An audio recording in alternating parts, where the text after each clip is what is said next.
Hi everyone, this is a brilliant conversation I had with the animator and artist Nina Paley, co-host of the Heterodork podcast and creator of apocalypseanimated.com. She also has a blog at blog.ninapaley.com and more links are in the description.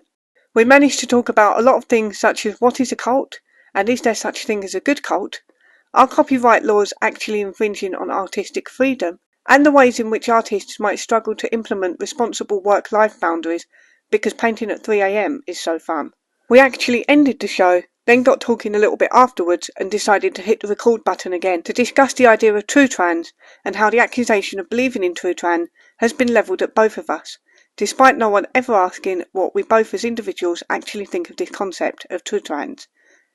This episode is longer than usual, so bear that in mind, put the kettle on and get some Sunday evening Monster Munch to enjoy the show while you're doing your Sunday evening things.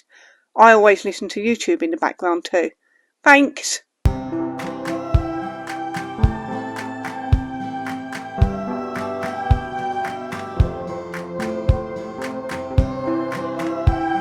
We're on. Okay. Yeah. All right, Nina. This Hello. is how I get started. I just go, all right, how you doing? Like that. I'm all right. How are you doing? I'm all right. Like I said, I'm a bit sweaty because I just ran up the stairs with a cup of tea and it made me sweat.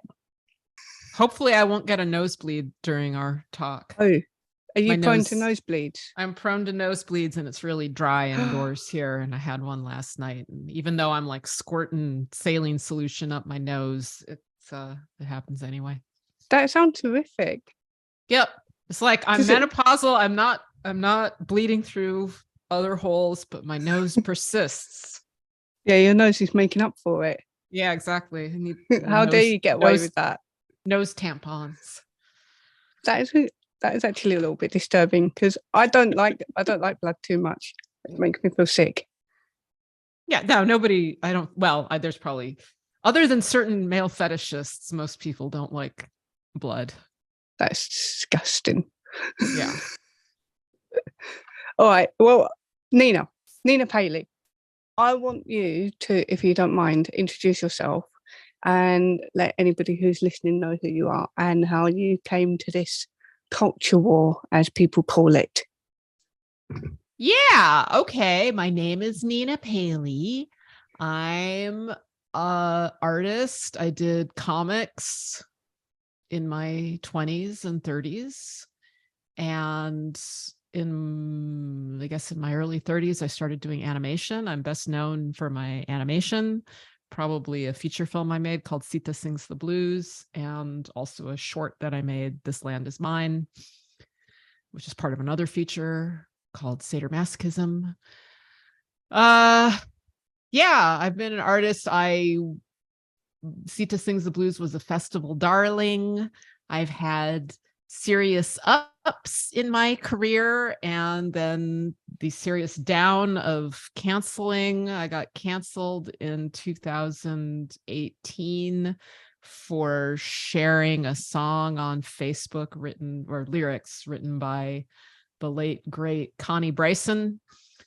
The lyrics went, "If a person has a penis, he's a man." And people misattribute the song to me. I merely shared it, but I stand by it. I stand by, if a person has a penis, he's a man, and women don't have penises. And this caused a reaction that was far more extreme than I could have predicted. And I got put in Facebook jail a few times, and my films got banned. I got deplatformed. Got all these comments from former fans. No, I hate these little notifications. People saying I was a TERF and a racist and a white supremacist and a eugenicist and so on. And I had like the full cancel experience, particularly in my own town, which was very bad. And here I am in 2022. I think you got cancelled a lot more than I realised because I didn't really know who you were. So you came onto Twitter and you said you'd been cancelled. And then I said something, I think I said something a little bit smarter. So I was a little bit like, hey, you can just build it back up, it's fine, or something like that. Because I didn't know who you were, and I didn't know you'd had such an extensive and successful career as an artist as well. So I was just like, who is this Nina Paley person? And then one of your fans got into an argument with me, and I was like, you know, you can get cancelled, you can just start again, you can just get on with it, you know. Just, I was being a little bit insensitive. But I have days like that where I'm not as empathetic as I perhaps want to be, if that makes sense. So I was like, you should just pull yourself up by the bootstraps and get on with it, you know, stop moaning about it on the internet. At that point, when that particular Twitter experience, so this all started in 2018. So I was already a veteran. I didn't realize. But I didn't complain on Twitter until it just, like, it happened again, right? It had been going on years. And I was, you know, when it goes on a long time, you think like, oh, maybe it's ending, right? Maybe things are getting better. And I actually did think that, right? Because I got invited to a festival for the first time in a long time. And I was like, you know, maybe the storm has passed. And I did this like recorded video interview with the festival and had these plans with the festival. And then a month later, the festival contacts me and says, oh, you're canceled. You know, we're not going to do any of this. We're not going to invite you or show your film or any of that. And all that had happened is they just hadn't gotten the memo. They were unaware that I was blacklisted, and then people let them know. So that was when I went on Twitter. I was just like, really? Still? Fuck this, these cowards. I mean, it just goes on and on. And so I was a veteran at that point, but I was just freshly disgusted. Yeah, I understand that so much, and I really relate to it, because I got cancelled in 2019 and then in 2020. But in between, before, you know, COVID and everything, we did go on more tours and things because my partner's a musician. So, I mean, I lost my income, but he didn't lose his. He didn't lose his career, not yet. Anyway, they didn't come for him yet. But I thought the storm had passed, and then 2020, they killed me off. Like, and it just, like you said, it's relentless. They don't stop. Yeah. And, you know, I'm doing okay. I like, there's a certain size that's ideal for canceling, and that's me, right? Like J.K. Rowling, too big to cancel. Other people are too small to cancel, right? They toil in obscurity, and, you know, they're not like on something that you can push them off, but I'm just the right size.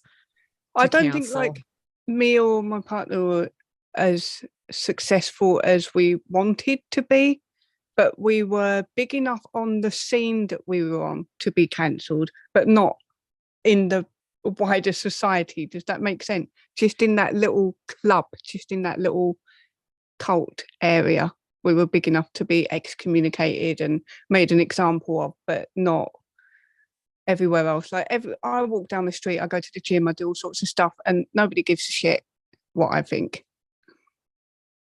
Well, I mean, same here. It's more brutal when it happens locally. So I've been canceled globally and locally. Excellent. And I shouldn't even say globally, because you know, this whole culty thing it's Anglospheric. It is. And like in 2019, I was invited to 2 different film festivals in Russia, and Russia was not affected yet. And same with Poland. I was invited to a thing in Poland. It's coming to Poland now. Like, it's in Poland now, wow. But it's like this wave that emanates out from the Anglosphere, and non-English speaking countries got hit later. So I was still invited to some festivals in non-English speaking countries, like in 2019, but I think it's hit everywhere now. I think it's hit Poland now. It does feel a bit like it's a matter of who's in the know. So somebody might book you, but not know that they're not supposed to book you, as you said earlier. Yeah. We've had that before as well. Yeah. Then they learn, because a mob comes after them, and then they capitulate immediately, because they're spineless cowards. Yeah. Dooza lost a festival because one person in this band that's only got about 7 followers one person in a band that's not booked to be playing at the festival, who's not going to the festival, complained that Doozer has a girlfriend who has opinions that are offensive to other people. And the festival dropped him like that, like so fast, within 5 minutes of that complaint going up on Facebook from this nobody who's not even going to the festival. He was told that he can't play the festival anymore. They're not going to be booking him. It's crazy. Yeah, it's disgusting. That's what gets me the most. It's not that there are the psychos, right, that seed this stuff. It's not that there's people, delusional people. They're like, she's trying to kill me by misgendering me or whatever. Like, there's always gonna be crazy people, right? There's always going to be easily offended people. There's always going to be personality disordered people.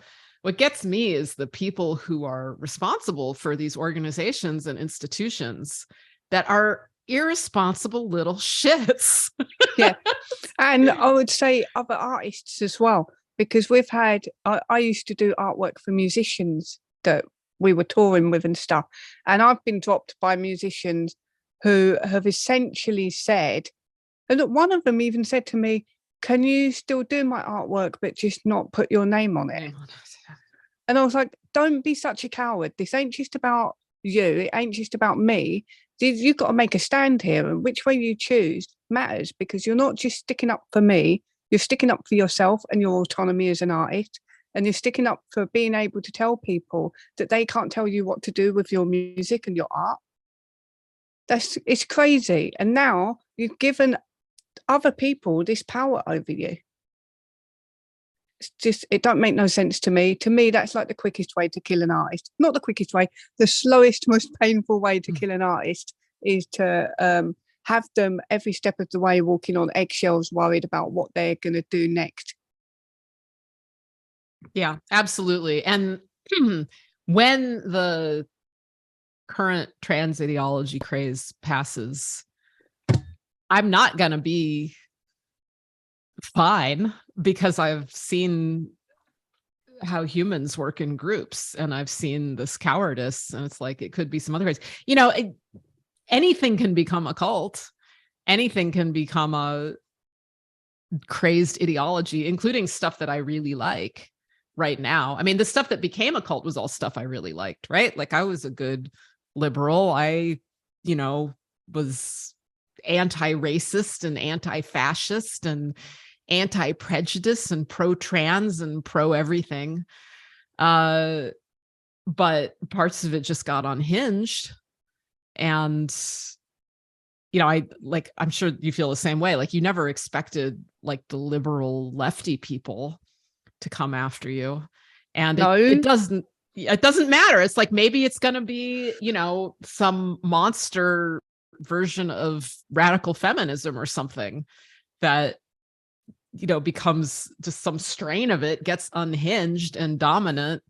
And it's like, we don't want that to happen either. I just don't like these patterns of authoritarianism and mobbing and spinelessness and cowardice.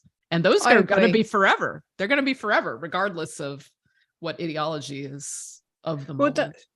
That's probably because it's more down to, I think it's down to personality types. I think there are people that engage in these behaviors. I think some people like it. I think there's a bit of that. They like it, and it don't matter what topic it is. If it's their topic, they're going to go for it. But I do think there's a herd mentality as well. And I think there's personality types that fall into that more easily than others.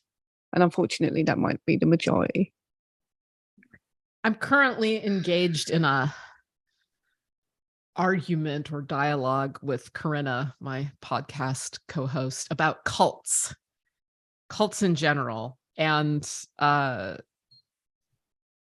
current question is, why are cults bad, right? Like, we don't like cults. We don't like groupthink, except that we're set up for groupthink, right? Like, humans are groupish animals no matter what.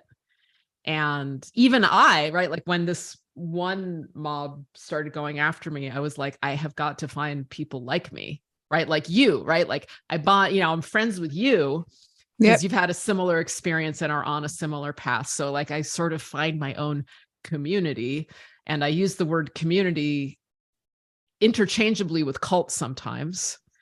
And I want to say, oh, they're in a cult, they're bad because they're in a cult. But I kind of think everyone's in a cult to some extent, or multiple cults. And I'm just pondering this, like, what do cults do? What are the benefits of cults? Can there be good cults? And when we say cults are bad, what are we specifically thinking of that makes them bad? Because I actually can think of a good cult. I'm arguing with Corinna because I'm arguing in favor of a good cult. I love this question. I love this argument. It's so good. I think, you know what, I agree with you, I think, because there are lots of cults. I actually was thinking recently, is society a cult? Like the society you grow up in the country you grow up in. You grow up with a set of, very often you grow up with a set of standard ideals and values for that society. Is that a cult? You have a leader, you have a prime minister or a president. We have the monarchy, king and queen. Is that a cult?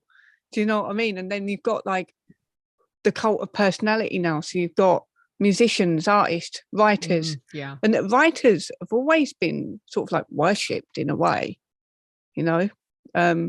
people who can write really well, write a good story, be very persuasive with their essays.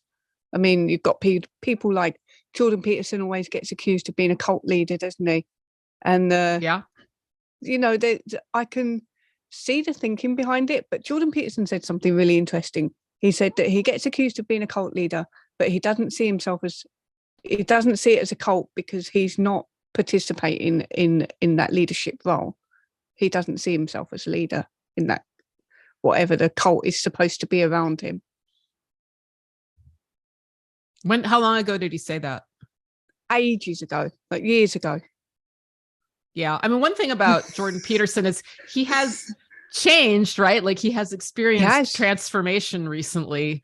He had that whole, breakdown and hospitalization. And then he chose to go on tour pretty quickly after that, which surprised me. I'm like, why is he doing that? He should be healing on his own. So stuff that he said, 5 years ago, he's not talking the same way now that he did 5 years ago. I have noticed a shift. And I thought when he went on tour quite quickly after being ill as well, I wondered if that was a case of when you come into close contact with your mortality and you realize that life is short, so you go and do all the things. I wondered if he had an experience like that. Yeah, maybe. Yeah, and maybe he's just know. on a mission. But I know he's gone on Daily Wire, and I was really pleased that he did that. But then I've also wondered, does that mean he's picked a side politically? Because I've always seen him as in the middle, and now he's not in the middle anymore. So, but then I think, is that even a bad thing? I don't know. We'll see. Time will tell. Yeah. No, I do think he's become really partisan, and something that I liked about him before, he was more of an observer sharing his observations, and now he's more of a participant. Yeah, definitely. And I wonder if he's been pushed that way though. I'm sure he has, because that's the thing. That's why it's like, he's been through this illness, as we call it, and you're very vulnerable after something like that. And yeah, you can be pushed. And there are people that, benefit from him going a certain direction. And just being in that vulnerable of a state, it seems like, I don't know. I mean, I think about dropping out and dropping back and, taking a step back from things. I think as well, like, I don't know if you had this experience, but I went through a feeling like I've been kicked out of the left. Yes. Like I'm on the left and they kicked me out. And then you do go through, I was talking to a friend recently about this, you do go through kind of a little bit of a phase of looking at the right, because they do, first of all, you investigate people that you're not supposed to listen to, you're not supposed to like. and you start opening, well, I opened my mind a lot more to hearing things that I didn't think I would agree with. And then I started to question all of my beliefs and everything I've been told. And I just went on this journey. And then you do look at the right and you kind of think, well, they're open to discussion and this side isn't. Maybe I should talk to these guys more. But it's been a struggle to stay in the middle and to not take a side politically, because I personally think taking a political side is joining a cult. So we've circled that back around. Yeah. Well, when people are being horrible to you, when somebody's nice to you, you really want to be friends with them. And yeah, I thought that too. I was like, man, like I was at times just so lonely and beaten that I thought, like, I should just take the hand of friendship that's offered to me. It would feel good. But I think I'm still pretty non-partisan. I mean, I'm pretty much a pox on all their houses. But back to why cults are bad. So there's an aspect of cults where you surrender your will to the will of the group, right? Yes. Which is dangerous. That makes you vulnerable. Then when you do that, then the group can push you all kinds of terrible ways, and you have no like defenses for going off the rails when the group goes off the rails. But I've been talking about 12-step programs like Alcoholics Anonymous. And Alcoholics Anonymous, some people hate it. They're like, it's a cult. And I can't say that it's not a cult, right? But I don't think it's bad. I think it's good. Like, I think it's a beneficial cult. I actually think that they sort of hacked cults to a beneficial end. Because when you're in a cult, you surrender your will. And you make a sacrifice. And what AA does is like, well, the sacrifice is alcohol. So you have to give up the thing that's most precious to you, which is drinking. But people don't go to AA unless, they're starting to figure out that their drinking is killing them. So, it's like they hacked this vulnerability in humans to like sacrifice something that should be sacrificed. And then they also have safeguards built in the form of what are called the traditions, where they set it up so that you don't cut off your family. And so that the cult doesn't become like a profit motivated entity. And that's what I'm arguing with Corinna about. So there's like kind of like a life-saving cult, really, isn't it? That one, if the members are successful in it. And when we think of cults, we think of a lot of cults as being like the end of the road for people, where they end up committing suicide and stuff, like in groups. Yeah. Well, Jonestown. I mean, most cults don't do that, but those extremes are like, they show us what can happen in cults, right? That's like how off the rails they go. And there's like just nothing to bring people back to reality when everybody in a group has surrendered their will to the group, and now the group is like unhinged from the rest of the world, and that can lead to group suicide in extreme cases. Yes. What would you say? Because I think I know the answer a little bit, but I wonder if you know it more than me. What's the difference between a cult and a religion? There's no definitive answer, but I like to say a religion is a cult with an army. Oh, that's quite a good answer. Well, that's because what's the difference? Good. What's the difference between a dialect and a language? The dialect is part of the language, but said differently. Well, somebody answered that question by saying a language is a dialect with an army. So that's why really good. That's why I say a religion is a cult with an army. I quite like that. I'll have to think about that as well. Think about that one a little bit more. I really like the argument you're having with Corinne. Is it Corinne or Corinna? Corinna. Corinna. Oh God, I always get everyone's names wrong. That's okay. You can get his pronouns wrong too. Everybody Excellent. does. Perfect. I don't really do the pronoun thing. I don't feel comfortable about it. I think that's political at the moment. I think, I have done the pronoun thing before I knew that this was getting out of control, and I don't do it anymore. It just don't feel right. But I don't know if that'll ever change now because of this experience. But yep. I use male pronouns for male people and female pronouns for female people, but there are still times when I am flummoxed because, for example, I will call Buck Angel she, which Buck doesn't like, but nonetheless, Buck Angel's female. And so if I'm talking about Buck Angel or when I write about Buck Angel, it's a lot easier. I can say she and her. But Buck passes. You talk to Buck, and if I did not know that Buck was female, I would assume Buck is male.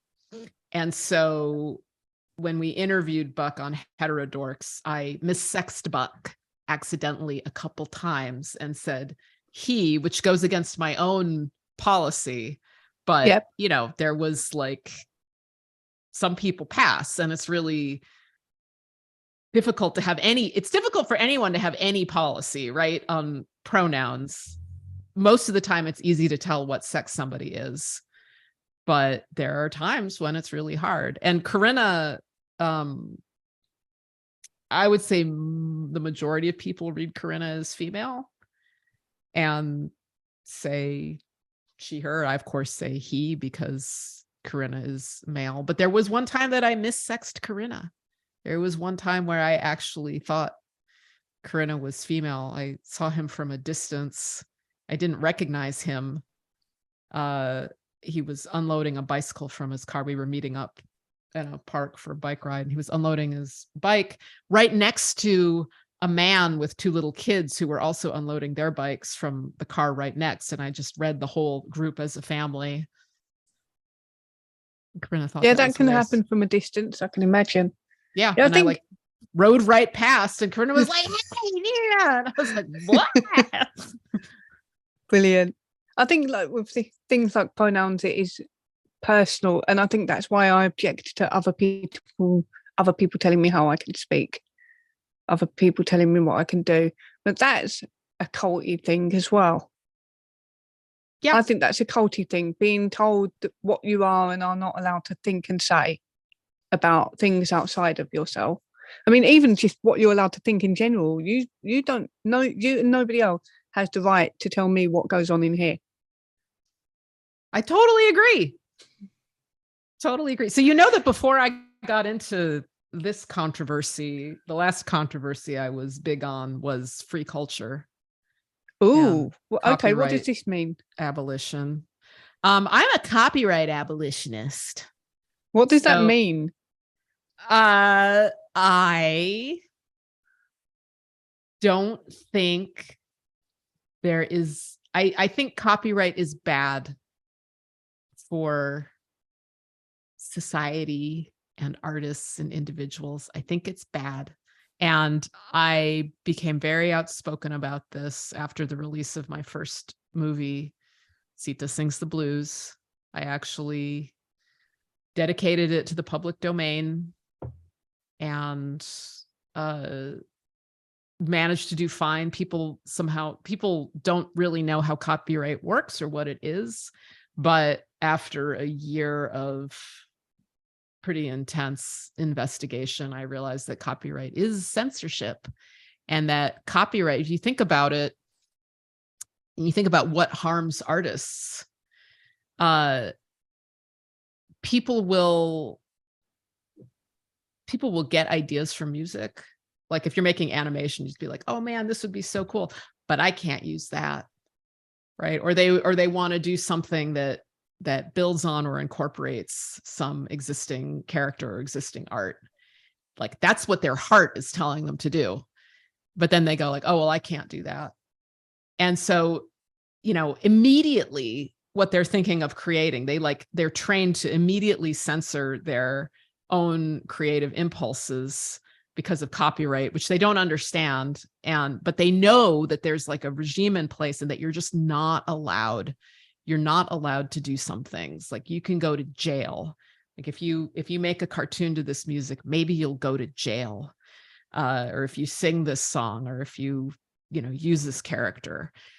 And that's just terrible. And I actually have done presentations about like maintaining the integrity of what's inside of my head, because this shit gets inside of your head. And in that respect, I feel like my copy fighting free culture stuff it's of a piece with my gender criticism, or whatever you call it, my resistance to this current ideology and the thought policing culture around it, which is, I really strongly believe that everyone is entitled to their own thoughts and their own expression. And I am opposed to attempts to censor people and control their thoughts and speech. I have mixed feelings about this. I'm sure you do, because I do. Because I'll tell you why. Yeah. Because I get where you're coming from, and God, there's like oh, sorry, I thought it was a wasp in here. It's not. It's just my imagination. Oh my God, there's an imagination in here. Quick, copyright it. No, I had a few beers last night and I'm feeling a little bit rough. So look, I'm throwing my mic around everywhere as well. Fuck's sake. Sorry. I'm meant to be a professional. I know I've done like 10 videos. I should know what I'm doing now. No, I have mixed feelings. So one of the things I'm thinking about is I agree with you that other artists shouldn't be able to censor other artists on the basis of like, I hear about it all the time. Like, I think Ed Sheeran just had a suit recently, didn't he? A lawsuit. And there's always claims that some artist has stolen an idea from another artist's guitar riff or whatever. But my thing with that is there's not an infinite amount of riffs and notes. And so something's going to come back around again at some point. And so I agree with you in that respect that you shouldn't be censoring what artists are compelled to do as an artist. But when it comes to making money and selling art, where do you draw the line? Because if somebody was to copy, for example, my Arrest Her picture or my No Thank You picture, I mean, they're quite generic anyway in terms of the art, because the No Thank You is inspired by Jay Lasseri artwork. Yep. Just Sailor Jerry, that's the one, so you can tell I'm rough now. Sailor Jerry artwork. So you could say, is that a copyright issue? Because I'm taking quite close inspiration from what he did, and that's quite generic. Lots and lots and lots of people have drawn sort of like a pin-up-esque woman holding weights, or in a leotard or whatever. Lots and lots of people have drawn that over and over again. Or like my Death Before Compelled Speech, that's just a dagger with a heart and an eye in it and a flower and all this stuff. But that's been done lots and lots of times in the tattoo world as like an old school traditional tattoo. So is that a copyright issue? But the way I get around that in my head is that I've drawn my own version of that idea. So that's mine, but it's an idea that's already out there. It's an idea that lots and lots of people have already repeated. Does that make sense? But yes. What I wouldn't appreciate is if somebody drew it line for line, the exact same wording, the same colours, everything, and then just said, this is mine. I'd be like, hang on a minute, but I drew that. Right. So there's two things that you're talking about there. And the law is different in the UK and the US. But I think what you're finding problematic I hate that word. Is plagiarism, right? If So there's a difference. If somebody makes a claim that they created your work, that's plagiarism, right? So they make an exact copy of your work and said, I did this, and try to get the credit for your work, which is separate from copyright, particularly in the United States, and probably everywhere. So most copyright violations are not plagiarism. And that's the problem. It's just people conflate plagiarism with copyright, but that's plagiarism is, nobody supports plagiarism, but copyright laws don't protect you from plagiarism. That's not what copyright is about. When people, illegally, it's so funny because the way I talk about copyright is rooted in the year 2008, and so much has changed from then. But it's like, yeah, when people copy a Madonna CD, they don't claim that Madonna didn't do the songs, right? When people copy a DVD, they don't claim that they made that movie themselves, right? Like they copy the work and the artist and everything, right? It gets copied along with. So a copyright violation would just be if somebody copied your images, onto merch that you didn't sell them. Like if they made their own merch. Yeah. They made their own famous artist Bertie Rose merch. Yeah. But you're still getting credit as famous artist Bertie Rose. And then actually that enters trademark issues too. Because if they're making this merch, so like now they're not plagiarizing, but now they're maybe impersonating, right? So let's say they make famous artist Bertie Rose merch and they're selling it under that name, and people are thinking that they're supporting you when they're buying the stuff, but they're not, because somebody has sort of assumed your identity. And that is trademark law. That's what that is under, not copyright. That sounds like a whole different thing as well. Trademark law. Yeah. It is. If somebody took an image that I drew, didn't put the famous artist Bertie Rose on it, but just printed it on merch, would that be copyright? Yeah, that would be, it would, the making copies of it aspect of it would be a copyright violation, whether it's commercial or non-commercial. Oh, right. I didn't know that. Yeah. Then if they sold it claiming to be you or that it was supporting you when you had nothing to do with it, that would be, I think, trademark issue. And if they made it and claimed that they were the artist of it, that would be plagiarism. I don't know how plagiarism is controlled by law, actually, but it's copyright law doesn't regulate plagiarism. The way my mind is processing this is kind of like when people argue about free speech and they think that defamation is included in free speech when it's not. There are laws against defamation, and even people that are free speech absolutists are against defamation.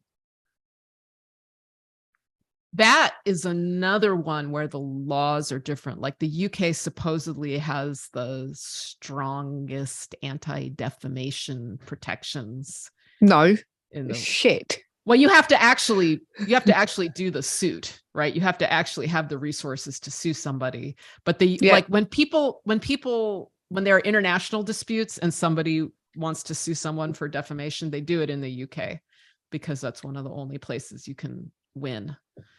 Oh, right. Okay. So yeah, I have to say that, like, as a strong free speech person, when people were lying about me right and left, that was a real challenge to my free speech ideals.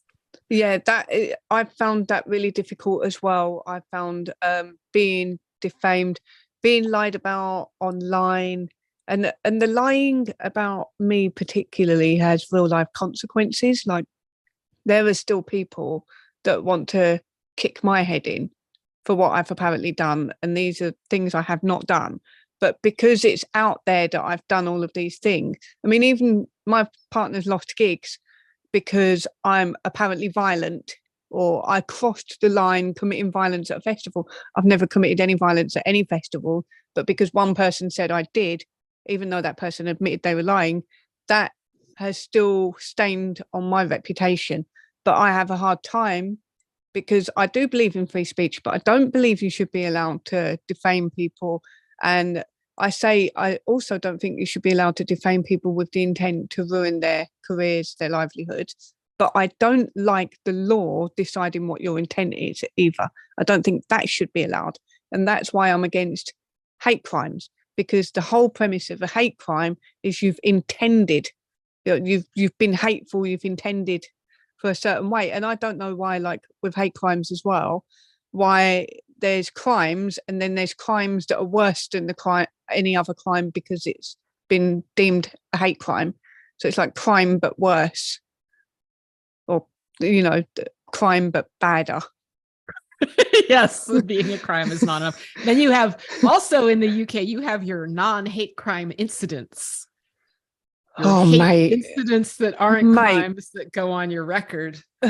I've been trying to get Harry Miller on this show actually, because I said show as if I've actually got a show. Oh my God, it's a show. It's a so show. Embarrassing. I said it while I was holding my asthma pump as well. Like trying to get Harry Miller here. He's just recently, I think he's won against the College of Policing recently with the non-crime hate incidents. So technically the police are not allowed to be recording those anymore, but let's see whether they abide by that or not, because I think the police here are just doing what they want. They're just acting on the law that they wish it was. Yeah, that's really bad. Like the stories that I've seen there, particularly Kelly J. Keane being invited by the Brighton police to come down for a voluntary interview. Yeah, what a bunch of wet wipes. I mean, they don't know what they're doing. That woman on the phone sounded like she'd lost a bet and had to make the phone call. That's what she sounded like. She got bullied into it. But Kelly J did the right thing. If I was in her shoes, I would let them arrest me as well. I'd just be like, well, come and arrest me then. I'm not travelling to Brighton to come and do a voluntary interview for something I haven't done. And I was at the Brighton meetup and she didn't do anything that could be construed as homophobic. Yep. Also, I mean, back to like the hate crime. Yeah, hate crime is a terrible concept. And I don't think being homophobic should be illegal. I don't think, being racist. It's like you can't legislate that stuff, right? Like people are gonna be. You should be able to be an asshole. You can be an asshole, but you cannot commit crimes. Yes, you're legislating people's thoughts when you do that as well. And I had a tricky one because when I was obviously I've been getting cancelled for 3 years now. You know what it's like. They're relentless, constant shit going on all the time. And initially I was reporting everything to the police because it is harassment, it is stalking. And technically in the UK that is illegal, but the police don't like to act on it because I'm not on the good team, I'm on the bad team, aren't I? So, there is that sort of favouring you depending on whether you believe in this religion or not. And one of the things that occurred to me is that when I make a police report, I could technically report it as a hate crime because I'm disabled. And that was really tempting. I was so tempted to tick, I think I'm being targeted because of my disability. And I think that is the intent. I think they're going after me because I'm disabled. And it's tempting to put that in because you think when you're filling out the form that you will be taken more seriously by the police if it's a hate crime as well. So that there's a favoritism going on, there's a hierarchy. And if I put in that I'm disabled and I think this is part of why I'm being targeted, I think that the police will take me more seriously, will even treat me better. But I've had to fight that urge because I don't want to support hate crime laws. So I don't want to participate in this being a thing. Does that make sense? So I've had to fight that urge to, give myself extra victim status when I report to the police. I don't report to the police anymore because they're useless. Got no faith in them. So I was thinking there should be like a card game of, you know, you're disabled, you're gay, you're whatever. My card is Jewish, right? Like I have a Jew card. Oh, that's like Trump cards. That's probably all the points. No, it was 10 years ago. It stopped 10 years ago. Oh, okay. Then. Now, especially on the left, Jew is just white and probably, privileged white. But 10 years ago, you could play a Jew card. And I did think about that a lot because like when I was looking for grants for filmmaking, there would be some grants that were for Jews. And I was like, oh, I could, play the identity because I didn't tell anyone. I mean, I didn't care because I'm not a practicing Jew, right? Like I have a Jew card because I'm descended from Jews. That's my heritage. So I can claim that as much as I want. But it seems really disingenuous because I'm not a practicing Jew and I am an atheist and I don't I don't believe in the special category of being like born a special person, nor do I believe that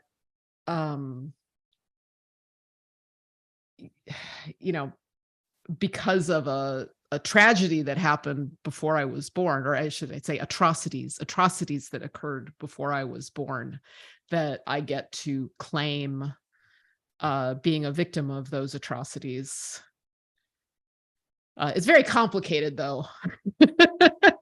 And I didn't really do anything about being Jewish until I made my film Sadomasochism, which is about Passover, and it is about my Jewish heritage, which was just like a non-issue until then. So, there is something to having Jewish heritage, but yeah, I did not play my Jew card until I was doing something like really explicitly Jewish. And then I played it a lot because I'm not a Zionist. And it's so fun. Like politics have really changed in the last 10 years. It's crazy. Until 10 years ago, if you were like not a Zionist or critical of Zionism, which is to say critical of the establishment of a, Jewish theocratic state in the Middle East, surrounded by a bunch of, people that don't want you there. If you were critical of that idea, as Hannah Arendt was, and I think Noam Chomsky and a number of other Jewish intellectuals were, you would be called anti-Semitic. So having a Jew card helped if you were criticizing Zionism, because people would say you're anti-Semitic and you'd be like, ha, I got my Jew card. I am technically a Semite, so I get to criticize this thing. And now it doesn't matter. Now on the left, I actually think that I had never experienced anti-Semitism before. Like I thought anti-Semitism was this overblown bullshit thing people were just using as a political weapon to shut people up about bad things about Israel or criticism of Israel. But actually the left, at least in the US and probably elsewhere, I'm going like, I think I've seen anti-Semitism for the first time around me coming from the left, which is like, it's gotten so pro-Palestinian or whatever. Like it's sort of demonized Zionists to the point where it's demonizing Jews, like all Jews. And it's weird. It's changed. It's the same here. Like you see people like openly pro-Palestine, and I don't know what actually that means. Like I never got into this argument because I don't understand the dynamics, and I don't think people who are loud about this argument in the UK really understand the dynamics either. Does that make sense? I don't understand the dynamics either. I just like, it's just the rules. The rules of political correctness have changed in the last 10 years. And damn it, I learned the political correct card game in my 20s, and now all these, like, my cards are worthless now. Yes, they are though. I was thinking about this because people a couple of years ago, I think it was like maybe 5 years ago, we were starting to get more censorious in what we say. So people were making less jokes because they didn't want to get caught out making the wrong joke. And I noticed that in my environment. But you could still have, for example, I'm disabled, I could make a disabled joke and I'm allowed to do that. And that would be my rebuttal. Like, I'm allowed to make a joke about this, I'm disabled. But now, even if you say, I'm disabled, you're not allowed to make a joke about it because other people are offended on behalf of other people that might be more disabled than me. That's retarded. Yeah, I know. And you're not allowed to say that either. I know. I love it. I love that I have friends that say that. I'm reclaiming retarded. People are identifying as retards. I don't know. Like, I don't know if I ever known anyone that's actually disabled that's offended by things like that. Like, because obviously I was born deaf, so I've always been like, when I was in little school, I was in the deaf classes with other deaf kids, and obviously there's lots of reasons that people can be born deaf, and some people are born deaf with other disabilities. And like, those kids are brutal, by the way. They're brutal. And I've never known them when we were growing up to be offended by stuff like this, ever. And in my lifetime, it's always, especially the last 10 years, it's people that are not disabled that are offended about disabled jokes. And but it's the same with everything when it comes to identity politics. Like I said about Doozer losing his gig, for that guy said he's got a girlfriend who has opinions that are offensive to other people. Like, well, why is that your business? That's none of your business. If you're not offended, you're not complaining because, like, I think that person just thought it would sound stupid if he says, I'm offended by Doozer's girlfriend's opinions. So he tried to make it out like he's sticking up for other more vulnerable people who might not speak up. But you need to name these people and say who it is. Like, this person over here is upset and I'm speaking on behalf of that person. I don't like the being offended on behalf of a group. Name the person that you're sticking up for. Well, what they'll say is the person they're sticking up for is so vulnerable and, you know, to protect their safety, protecting them.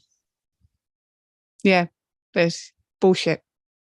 Yeah, with the trans stuff, one of the reasons I was willing to speak up is that I had trans friends and I had trans ex-lovers. I mean, I've been closer to trans. I've had trans identified cock in me. Okay. Shit, Nina. You're going to have to like bleep that out. But that's yeah, right. You can say cock on my channel. It's fine. It's like a Tampax, but it's a penis. Bloody hell. Quite literally. Yeah, I was like totally down with the trannies, right? Like I had no concerns that I was transphobic at all when people started throwing this shit around because I had a long history with them. And again, like the trannies that I knew, they were not where this rhetoric was coming from, this brittleness. I was like, you know, they were like as unbrittle as people I had ever known.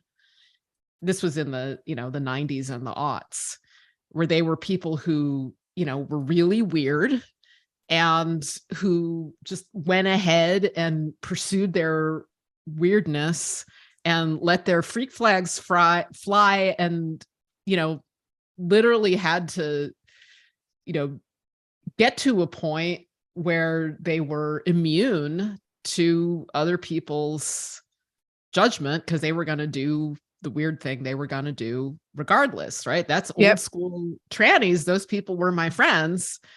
And then this like bizarre brittleness and fragility came out, and it was from the fucking allies.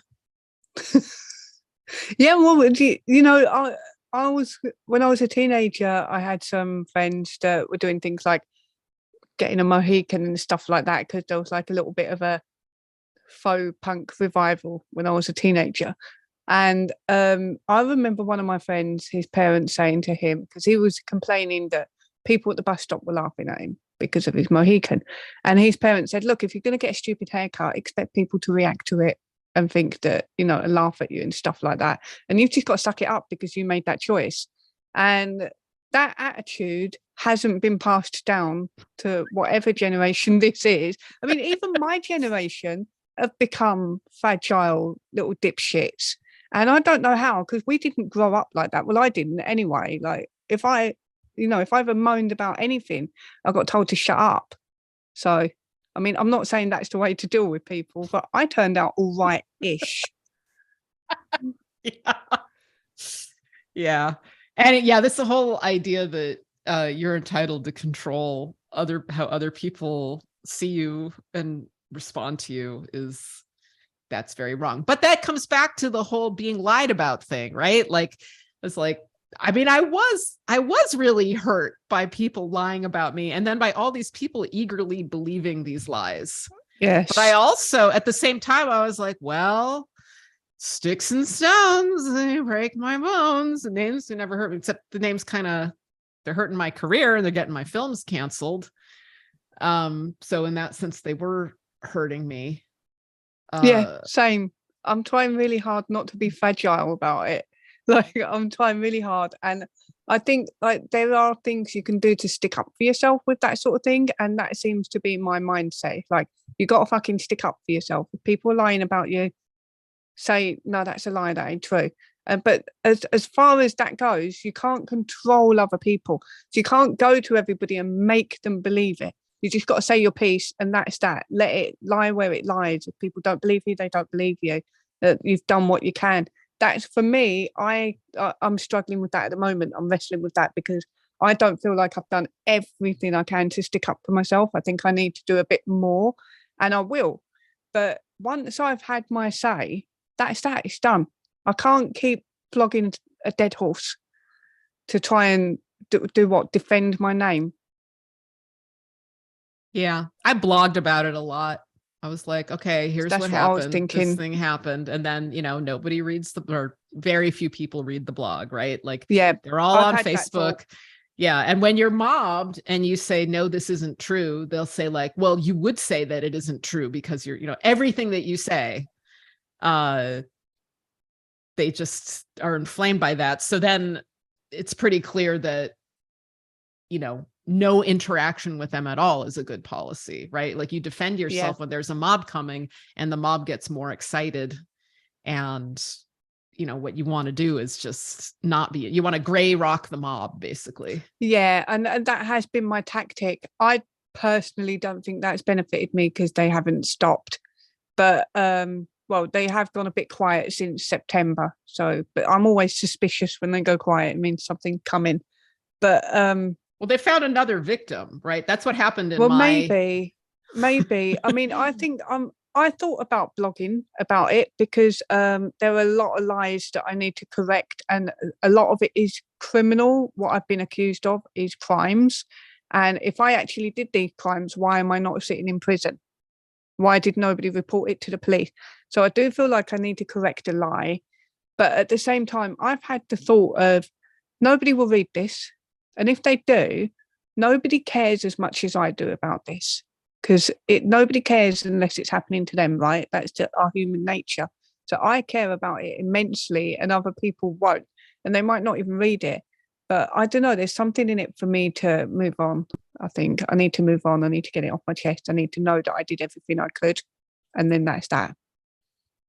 It's hard to write about this stuff. It really is. I recently read an article by Phoebe Gluckner, who's an American comic book artist and professor, and she got canceled at, I believe, the University of Michigan. And she wrote about it, and it was just harrowing to read. And I just thought, oh God, this must have been so hard to write. I still find it difficult to write about. Like, I wrote about it while it was happening, but then a few times I had to write about it again. And like every time it just hurts so much to revisit that stuff. I have to go to the gym afterwards. So that because I feel like when I write about it, because I have been putting together blogs, I just haven't put anything out yet. But when when I write about it, I feel like I'm reliving it. And I know that sounds really melodramatic, but I'm allowed to be dramatic because I'm an artist. But I do feel like in my mind, I'm reliving it. Emotionally, I'm reliving it. So I have to go to the gym afterwards to sort of like transform that energy, sort of like cleansing, like getting it out of me. So it's not there anymore. And then I feel good again. If I'm not going to the gym that day, I won't write. Yep. I take bike rides, but I better not do any writing about that stuff this winter because I can't ride in the winter. Oh, is that because of all the weather and that? Do you not cycle in all weather? Yeah. I mean, I rode yesterday because it was it was warm enough, but I cannot rely on the weather permitting a bike ride. I could take a long walk though. That's what I do if necessary. But yes, definitely doing the big exercise for mental health purposes. Yeah. Yeah, I do like taking a walk as well. It actually, there's something really lovely about it, even if it's not a long walk, even if you just walk for 10 minutes, even if it's shit weather, even if it's raining and it's dark and it's cold and you're in England and it's always damp and it's rubbish. It still feels nice. There's something about it. It clears your head, clears everything out. It's great. So on Heterodorks, one of the first notable interviews that we did was with Grace Lavery, who is this, or Grace Lavery, this have you heard of him? Yeah, I've heard of him. I don't know much about him though, apart from he's a bit of a prick. Yeah. So Corinna managed to set this up because Corinna's transsexual. So trans card. It was exactly Trano a Trano.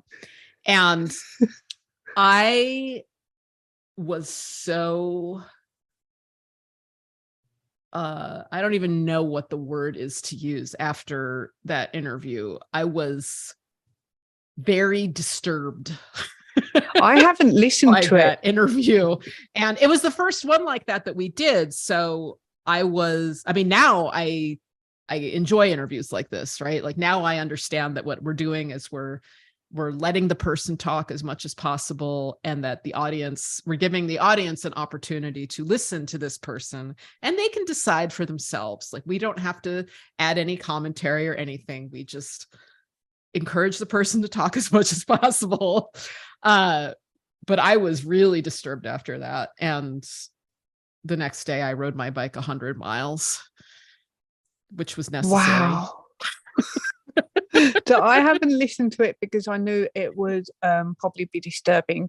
And sometimes I have to be in the right frame of mind to take on that sort of thing, if that makes sense, to listen to things that are so far away from what I believe in and what I agree with. I mean, I have subjected myself to listening to things I don't agree with over the years, which is why I feel like I've opened my mind a bit more in a good way. But there are just some things that for me cross a boundary, and I have to be in the right frame of mind to sit down and listen to that, and then afterwards come away and be like, okay, how do I process this? You'll like never a sane person. You'll never guess who we interviewed yesterday. Who did you interview? Katie Montgomery. Shit. What was that like? Well, it'll be out soon. It was like I was like, I'm an old hat at this now, like I just bring it up because I talk about the Grace Lavery one, and but I will say that Katie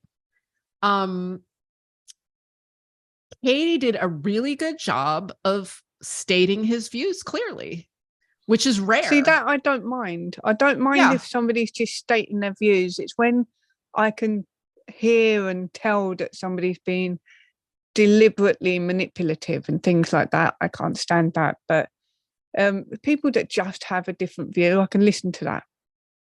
I mean, yeah, the different view includes, belief in persecution and belief that, people that we hate and want to kill. Yeah, I just roll my eyes at that like this. But that's part of Katie's views, but he stated them clearly, and I would even say cheerfully. Like he was good. He was like a really good speaker, and mostly stayed on topic.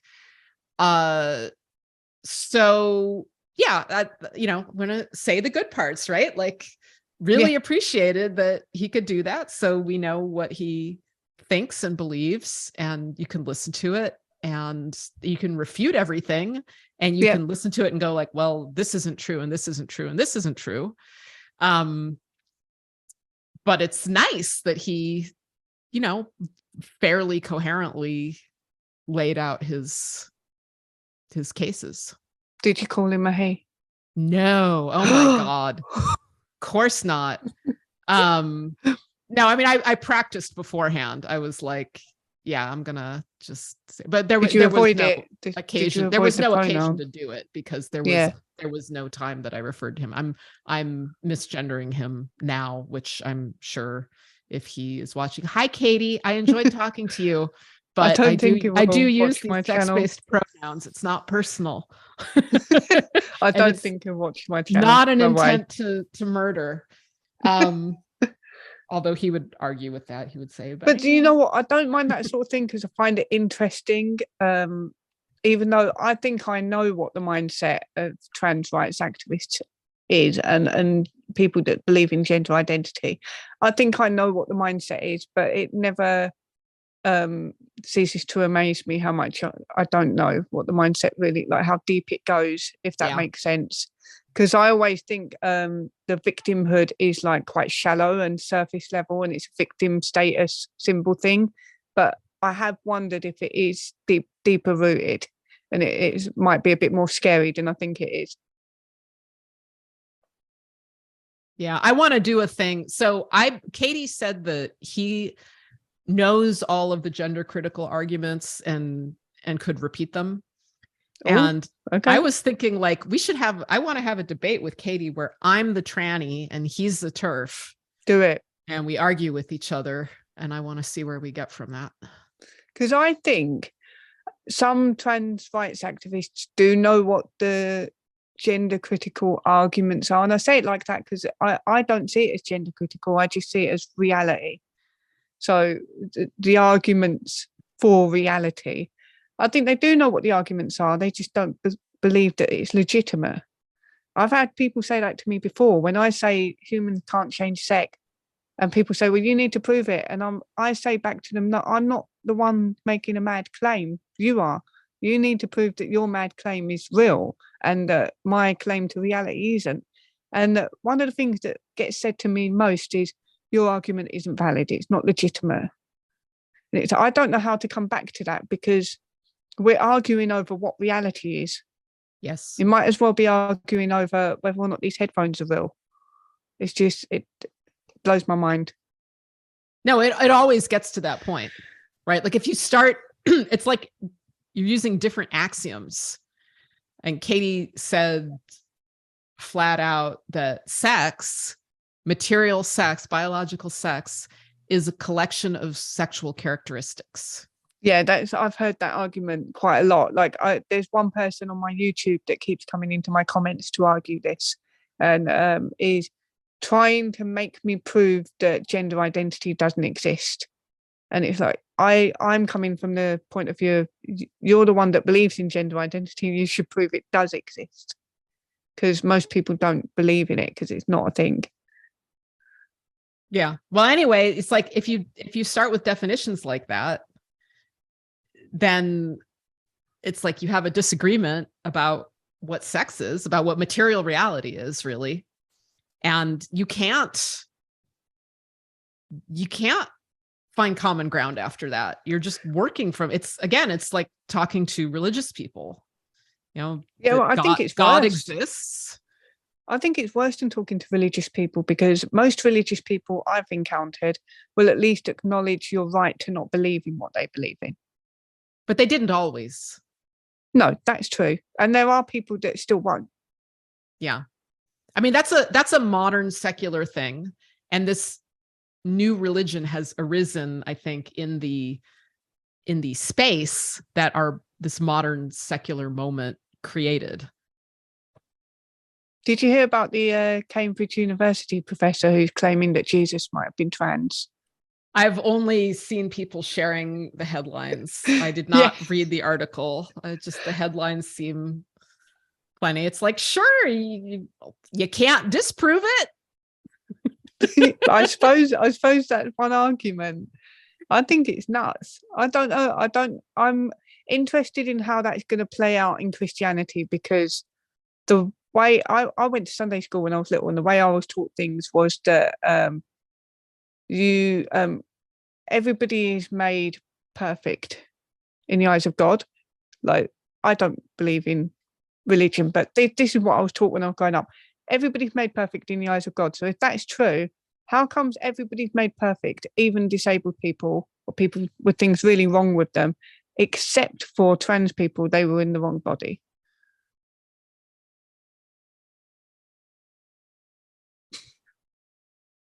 I'm with you. Although I think that the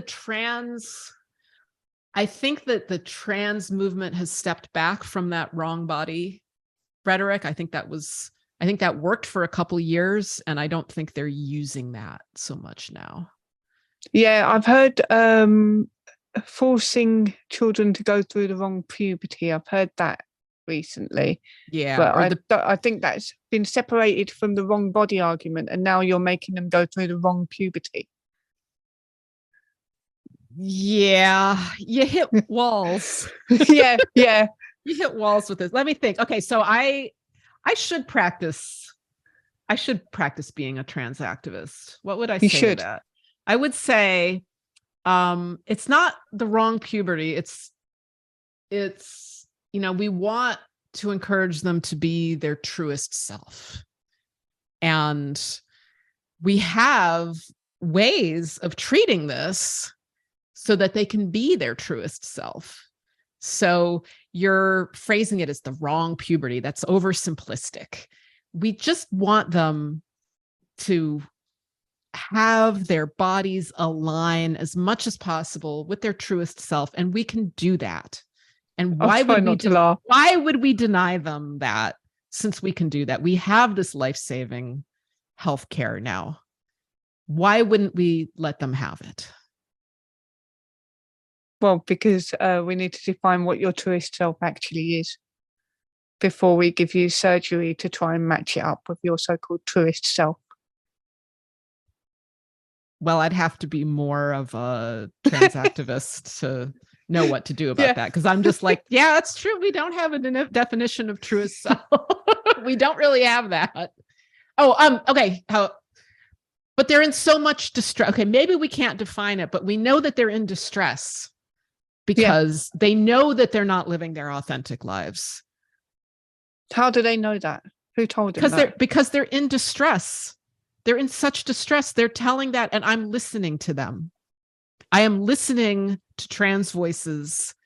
And when they tell you that they're hurt, you have to listen.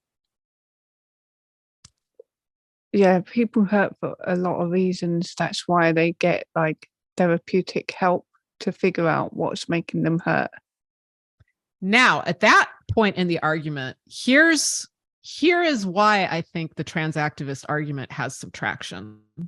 Is that we talk about like, well, they need therapy. They need like good therapy. They might do. Good. They might not. They do. But good therapy is almost non-existent. Yes, because we have the idea of it, but therapists are rare. Healthcare systems have very little of it. And most therapists are idiots. And most therapy is crap. So like good therapy, yes, we would like that. But it's like, that doesn't really exist as a resource. No, it doesn't. Actually, I would say it's not even just a case of good therapy. The appropriate mental health care isn't available to people, if that makes sense.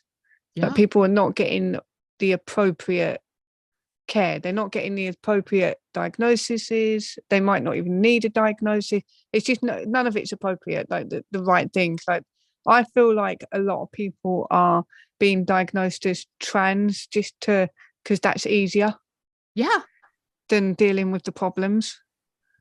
Yeah. And this has been a problem with therapy for years. And I've been through plenty of therapists because I used to suffer from really extreme depressive episodes, like really intense ones, suicidal ideation, dawn to dusk. And like these therapists were fucking incompetent. Every once in a while, I would have a moment with a decent one, but I wouldn't be able to see them again. Like once I was like 20 years old and I was visiting my sister on Thanksgiving and I was having like a meltdown, and my brother and sister just took me to a local inpatient center therapy, just like a loony bin. But it wasn't a loony bin. It was a private hospital. It was like an expensive place. And I talked to the guy there. He was great. Oh my God. Like I remember this session with this professional and I was like, oh my God. It was moving and it was what I needed. And then, there was like a group therapy thing. And then my brother and sister picked me up. But that was rare, right? Like that was a one-time thing. And the therapists that I saw regularly were just incompetent, terrible. And once I was asked, a long time ago, I was asked to speak at a therapist convention or something about comics. This was when I was doing daily comics. And I identified myself as the anti-Kathy. I don't know if you remember this comic strip called Kathy. No. Terrible comic, like really sexist. It was about this neurotic woman that was constantly worried about her weight. And, she was constantly dieting and looking for a boyfriend and stuff like that. I hated that comic. Wow. But it was a popular comic. And so I asked to be introduced as the anti-Kathy, and then I talked about comics. And then these therapists were like, why did you want to be introduced as the anti-Kathy? What's wrong with Kathy? They were all like fans of Kathy. And I was like, we are so fucked. And I also remember getting my hands on like professional magazines for therapists and counselors and, reading these articles. And I was like, this stuff is really stupid. This is really stupid bullshit for stupid people. These therapists are stupid. They're really dumb. I think as well, I'm worried about the culture around it now that therapists have access to social media and they can influence people into thinking that everything is a trauma. So I'm worried about that as well. But I also had a thought while you were talking about therapists being incompetent. And I noticed that, and I think this is strongly tied to trans ideology and people that are involved in that. I did notice years ago that people that I knew that were identifying as non-binary or trans, things like that, one of them wrote a blog saying all about how, you shouldn't get a diagnosis off a doctor anymore. You should just self-diagnose. Same as self-identifying. And that was like 4 or 5 years ago. Now we're seeing on Twitter, people are self-diagnosing and putting it in their bio as a marker, like a little, I've got ADHD and depression and I'm bipolar and all this stuff. And now we're also seeing the argument that sort of like disabilities and things like that should be on a self-diagnosis basis. And I'm wondering if that's because people are recognizing that the system around mental health care is incompetent. And this is their way of trying to make up for it. That's a really generous interpretation on my part, because when I first read the blog, I just went, this is bullshit. You're a spoiled, entitled brat that just wants to get social status from having all of the mental illnesses. And you get to say that you're diagnosed with them because you diagnosed yourself. Yeah. I was wondering yesterday if I wanted a diagnosis of autism spectrum disorder, how easy it would be to get that. I've wondered that because my brother has that. And actually, when we were kids, I told my partner this. He likes this story because it's funny. But when we were kids, when he first got diagnosed, I'm only 1 year older than him. I got given like a little booklet on what it was called, Asperger's at the time, but you're not allowed to call it that for whatever reason. And I'm sure there's good reason. And I was reading through the booklet and it said something like, so-and-so's too big for her boots. And I took that literally when I read it. And then underneath it says, an autistic person will take this literally. And then I was going through the book and I was doing all the things that it said an autistic person would do. And I remember I was about 7 years old, and I remember I said to my parents, you know, like, what if I got autism? And my parents said, don't be stupid. Autism is for boys, not for girls. And I was like, it was like 1993, 1994.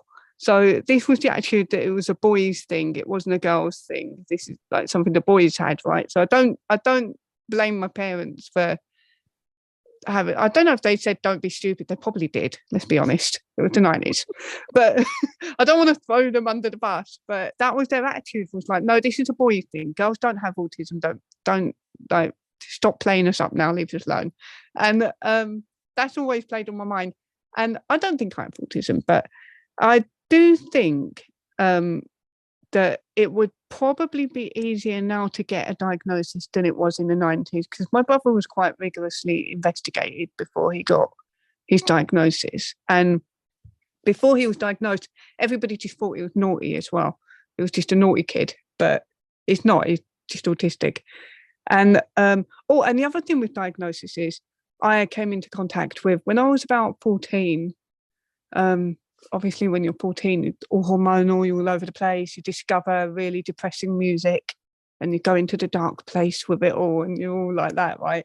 So I was doing that. I was discovering like the most depressing Radiohead albums I can find and just listening to them over and over again, doing stuff like that. Because everything suddenly has a new layer of meaning when you start thinking abstractly like that when you're a teenager. And I remember I was going through quite a lot as well, you know, like home life was pretty mental. And the teachers at school apparently had noticed that I'm fluctuating in mood. I'm up and down, I'm all over the place. And I remember back then being like, fuck off, I'm just a teenager. I'm pretty sure everybody else in my class acts like me. But they had me go to a psychologist with my parents, and the psychologist wanted me to be diagnosed with bipolar disorder. And when we took that to the doctors and the GP, I was really pleased that the GP did this.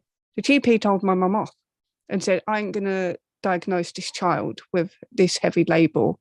It's very likely she's just been a teenager. And I was like, yeah, thanks, doc. This is what I've been telling everyone. I'm 14. Let me be 14, you know. But yeah, I think there is, even back then, so that would have been, what am I? I'm 35 now. That would have been so long ago. It's unreal. And but it's, even back then, I could see that this was creeping in. This she's emotionally fluctuating week to week. She must have something wrong with her, rather than she's 14 and she's drama queen. You know?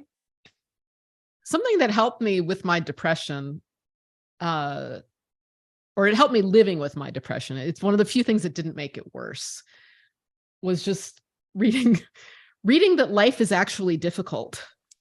Yes. Like it's like nobody actually said that. And so I was like having an awful time and struggling and feeling terrible. And it's like, oh, feeling terrible is part of the human experience. Yep. And do you know something that helped me as well? It's a very similar thing. I can't remember which poet it was. It's like a really old school poet, like, you know, when the first emos were around in like the 1800s. Really old school. The first emos, I like that. And one of the things one of them said is that boredom is a massive part of life, being bored. And that really helped me, because I've always had an aversion to being bored. So I keep myself busy all the time, and then I'm always overactively thinking, and I struggle to just stop because I'm scared of bad feelings. And I have also experienced depression. So I don't like to give myself time to get there. And I've had to lean into the fact that actually it's okay not just to not do anything, but also to be bored. That's okay too. And we do live in a society where boredom's not really tolerated, is it? It's not really a thing. I mean, I suppose people probably are bored when they're scrolling through their phone, but that's not like actual boredom where you're actually just on your own and you have to deal with yourself. Yeah, I deny myself sufficient boredom to create as much as I used to. So it's winter, so I can't bike as much. And I like to have a project to work on in the winter. Yeah, and I me thought too. of one, right? I'm going to do a comic book this winter. Ooh, what's it going to be So- about? Are you allowed to say? Yes, I'm excited about it. So the main superhero character is menopausal woman. Oh, yeah, And- I think I saw a bit of this on Yes. Facebook. Yeah, she has a sidekick called Sidekick. I'm making more characters all the time. There's White Feminist, who is Nice. a Nigerian space pirate. Excellent. Perfect. One of the villains is Third Wave, who's extremely sexy. I haven't been putting all these on Facebook, but I've been making these sketches, and I'm putting them on Spinster because I don't like to share, half-baked stuff. That's White Feminist. That's brilliant. That's so good. Oh, Baby Turf. Who's Baby Turf? No way. I love it. That's another friend of menopausal woman. This is Third Wave. Third Wave is so sexy.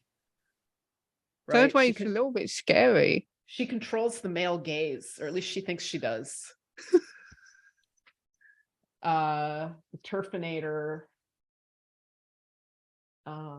Anyway, I'm thinking of new characters all the time. But yes, so the idea is I'm going to draw it on paper away from my computer because I know that I spend too much time looking at the screen. Yeah, And that's exact same as what I'm doing. I'm working on some canvases at the moment because I need time away from the computer. But also, it feels like when we're starting to go into winter, I start looking at canvases and paints, and that's when I want to paint. Is when we're going into winter because I need those things because it's dark all the time outside. Yeah. The problem is that I am like reluctant to surrender my addiction to scrolling in order to do this thing. I just spent like all the time that I used to spend just lying around being bored. I now sit around scrolling. And I know that boredom is necessary for me to make this stuff, but it's uncomfortable. And the scrolling just sort of deadens everything. And I don't want to give it up, but I will. I'll just have a little struggle. Can I ask you an artist question, right? Yeah. Before you actually sit down to do a piece of art, you said you scroll. I do a bunch of nothing. I'll do things like make myself 5 cups of tea in a row and just sort of like pick things up and put them down and just huff and puff and do a bunch of nothing until it comes to me. And then I get on with the work. But I also struggle with boundaries. So once I'm in the headspace and I'm doing my work, I could be working till like 3 a.m, even if I have to get up at 7. Do you do the same thing? Oh yeah. I mean, it's an obsessive thing. I mean, I can't do that because I'm too old and have enough experience fucking up my body, like just totally following the obsession. So I actually hurt my wrist when I was 25 years old, and my wrist had to be like in a splint. I couldn't use it normally for like half a year. It was awful. Shit. And it was because partly of how I was just holding my body, right? I was hunched like this, and the muscles in my neck were literally choking the blood supply to my yeah. Me too. I had to go to the hospital a couple of years ago because the muscles in my neck, I did something to my neck just from drawing for about 3 days straight. And when I got to the hospital, they thought I had whiplash and gave me diazepam just to like chill me out, told me not to draw. And recently, about a month ago, just before I got my chest infection, I was painting a canvas, just getting the background on, paint. And I went into the gym next day and I couldn't lift my weights. And my personal trainer was like, "What have you been doing with that shoulder?" And I went, What do you mean? What have I been doing with that shoulder? Because my shoulder really hurt, so I had to stop lifting my weights. And he was like, "Right, well, you've obviously done something to your shoulder, and then you've come in here and you've lifted your weights." And I said, "Well, I've been painting." He told me to not paint for 4 days. I was like, can I just not come in the gym for 4 days? But, you know, it's that I'm trying to take care of my health, and it's the getting older thing. And I'm trying not to stay up till 3 a.m. painting, even if everything in me tells me that's the best time in the world to paint. It's like, but I still need to get up at 7 a.m. I still need to be in the gym. I still need to lift some weights, and I need to not hurt my shoulder. I need to not hurt my neck. I need to not hurt myself anymore. Yeah. Yeah, I relate to that. Yes. And I also miss, you know, being able to just indulge in that altered state as, Yes. you know, forever. It's a magnificent place to be. The rest of the world dissolves. All the problems go away. Something about it. Like when I was in my early 20s, when I first started painting, 3 a.m. was pretty much like, I would start my painting at maybe 10 o'clock at night and still be painting at 3, 4 in the morning. Once it's gone 3:30, I relaxed a little bit. But there's something about 3 a.m. that's like you said, there's just something beautiful about it. And I don't know if there's something chemically that happens to your brain, something shifts maybe, and it alters your state maybe at that time of morning. Yeah, I was never really a night owl, but I have my preferred times. I mean, I know that my best time to do anything is the morning. That's the best time for biking. It's the best time for writing. It's the best time for drawing. It's all of that stuff. And I'm a bit excessively lazy right now, where like in the afternoons I get sleepy and I'm just like, the day's a wash, you know, like once it's 2 p.m, I'm sort of done with anything productive, and I just sort of sit around after that. But it changes as you age, you know, like is it hours are different. Is it an aging thing? Because I'm starting to get like that. I'm starting to be more even if I have to force myself to be up early in the morning and I have to force myself to go to the gym in the morning, that is where most of my energy is. And then after, like, as the afternoon starts coming around, especially now, as soon as it gets dark, I'm like ready for bed, but it's only 3 in the afternoon. Yeah. So I'm like getting my pajamas on. Yep. And it's like, well, I don't feel like doing anything and I can't sleep yet, so I'm going to scroll for 3 hours. Let's just scroll. What do you scroll? Because on Instagram, right, my favorite things, and because Instagram sort of like has an algorithm and then it picks up on what you like, my Instagram feed has become horrific.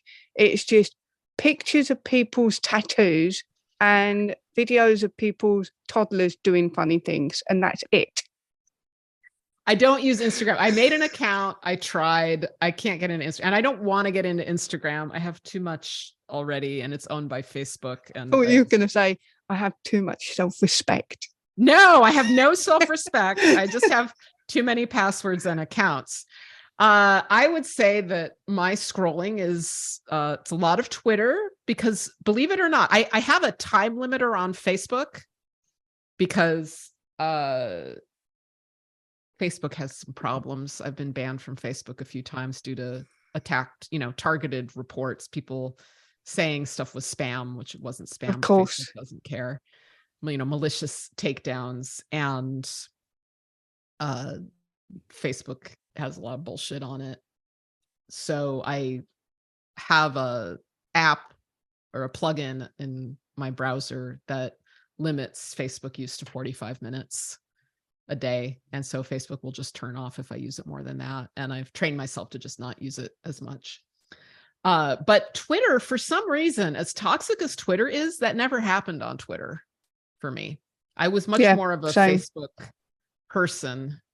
And so I don't have the limiter on Twitter. Twitter has been a fine experience, even though I'm appalled by how many other women have been banned. I have not been banned.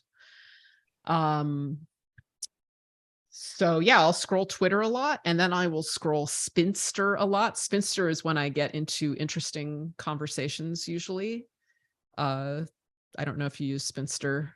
No, I can't be bothered to set up a new password and everything on a new site. It's way too many to remember. So I just stick with what I've got. But I'm similar to you. Like, I went to Twitter after I got cancelled, so it became sort of like my safe space. Whereas Facebook is not my safe space. And so on Facebook, I sort of do what Joe Rogan calls a post and ghost. I just post what I want to post and then I fuck off. And then I spend a lot of time on Twitter. But I have noticed that I spend a little bit of time on Facebook now, just replying to people that leave me nice comments and ignoring people that don't leave me nice comments. My Facebook is much better than most people's Facebook. Like, even though there's always assholes around, the people that follow me and comment on my threads are much above average, I will say. So I am grateful for that. But the other thing that I scroll, of course, is Needster.org, my own Fediverse site. I don't know what that is. My own Fediverse instance. Well, you may have heard about Mastodon, right? All these people are leaving Twitter for Mastodon. Mastodon is part of the Fediverse, which is a federation of independent social media sites. So I misheard you. I thought you said feta, like feta cheese. Oh, that would be even better. Fediverse. There are many kinds of feta cheese, and I happen to like feta cheese. Do you? It's not my favorite. Yeah, I like it in salads and even on pizzas. There's a lot, and in pasta. Yeah, it can be very good. Well, see, you've only experienced a small part of the Fediverse. There's other parts of the Fediverse where the feta is better. You need to go to Greece. I don't know, man. I don't know. I don't do well with cheese, and my personal trainer's advising that I avoid dairy now because of my asthma problems.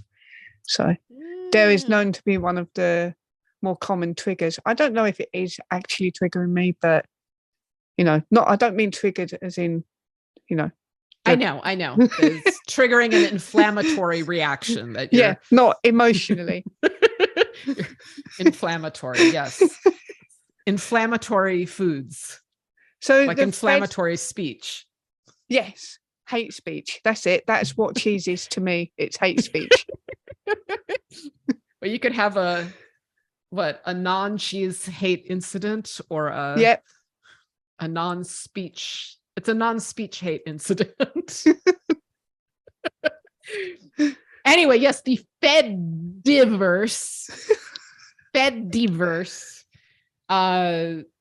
has all kinds of servers that are not Mastodon. I got to pronounce my D's better. Mastodon is more censorious than even Twitter is, which is why the fragile libtards are all flocking to it so that they can feel space. But nonetheless, there are a lot of other instances that are not Mastodon, and there are intriguing people out there. And I have my own instance. If people want to join the Fediverse or explore the Fediverse, you can go to Needster.org and make a free account. And you can make accounts at other instances like spinster.xyz, which is the women-centered instance where I've actually had some really good conversations, and also fights and people calling me a tranny hugger and saying that I believe in true trans. And excellent. I've been accused of that. Yes. And I'm like, I'm not a hugger. So I can't be a tranny hugger. But yeah, the fact that I have tranny friends that I associate with trannies is upsetting to certain factions of course it is, because you're not allowed to. Yeah. But I liked trannies before. I like trannies now. I don't like neo trannies. But I like old school trannies, and I always have. I like people. I was going to say sane people, but not everybody I like is sane. I like people that but I like people that don't I generally just don't like authoritarians. I think that's what it is. Authoritarians and liars. As long as you're not one of those things, I'll probably get on with you. How do you define authoritarian? Somebody who wants to control what other people do in an unnecessary way or an unjust way. Because there's a certain amount of controlling that we all do with each other, like when we navigate conversations with each other, for example. Like there will be ways that without knowing it, either me or you will control the conversation and lead it in certain ways. So I don't mean control like that, but that's actually a good question. How do I define authoritarian? The way I've been defining it is based on my experiences of people trying to tell me what to think and what to say, and people punishing me for doing the wrong thing, associating with the wrong people, thinking about the wrong things. You know, people that want to punish me. I don't like people that want to punish me. I punish myself enough. I don't need it from other people. When I think of authoritarian, I'm glad you defined it, because I was thinking of something else. I was thinking of people who have faith in authority, people who defer to authority and think that that's what we should do. I didn't think of it like that. We were using different definitions. Yeah. This is where our worldviews clash. And we need I to don't think they clash at all. But when I think of authoritarians, I think of the people that they'll police you like for your own good, because you're stepping out of line. And it's not that they themselves are the authority, but they know that there's authority. They believe in it. They believe that we should obey authority and that you should be following their rules. Yeah. So when I think of authoritarians, I think of that too. And I think of people who think they're in charge of what the rules are. And they're also in charge of being the judge, jury, and executioner on you. I don't get on with people like that in any walk of life. It don't have to just be about gender ideology. It can be about anything. So I was thinking we should wrap this up in a minute, because we've talked for quite a while. Yes, we have. It's been a real pleasure to talk to you, though. Likewise. It's been a much easier conversation. It's not that I thought it would be a difficult conversation. It's that I thought, I had a few to drink last night. Am I going to be any good today? Apparently, yes, you're fine. I only had 3 pints. That's how much of lightweight I am now. 3 pints. And I drank soda water in between as well. This is an aspect of human life that I don't relate to, because I have never been able to get over the foul taste of alcohol. Really? I have tried. It just tastes too awful to me. It does taste pretty awful. No, people like it. I see people enjoying wine and stuff like, oh, this is so good. I believe that they genuinely like the taste of alcohol. No, bollocks. Well, I can't taste. I used to drink wine. I drank rosé for a little while because I can't stand red wine. I can't stand white. So I went in the middle and I drank rosé. But the only reason I drank it is because I read in a magazine that French people drink wine and it makes them live longer. That's bollocks too. But I thought, I'm an artist and French people are artistic. Maybe I should drink wine. But what I didn't know was that when you open a bottle of wine, you can't leave the rest of it for the next day. I did that once and it wasn't worth it. It tastes disgusting the next day. So what you have to do is drink the whole bottle. But what happened was, because French people drink wine in the morning, I ended up drinking a whole bottle of wine in the morning and I didn't get much work done. So that only lasted about a month and then I stopped that. It's too much. You're not French. No, definitely not French. Anyway, there's all these drinking experiences that I just don't have because of the taste. I just don't like. I've never been hungover. It's probably a good thing. It's not worth it. Never been drunk. I sometimes, go like, maybe I was an alcoholic in a past life and just I requested that there be some physical prevention of me being able to do that in this life. So like that switch just doesn't work. Yeah, it's not pleasurable.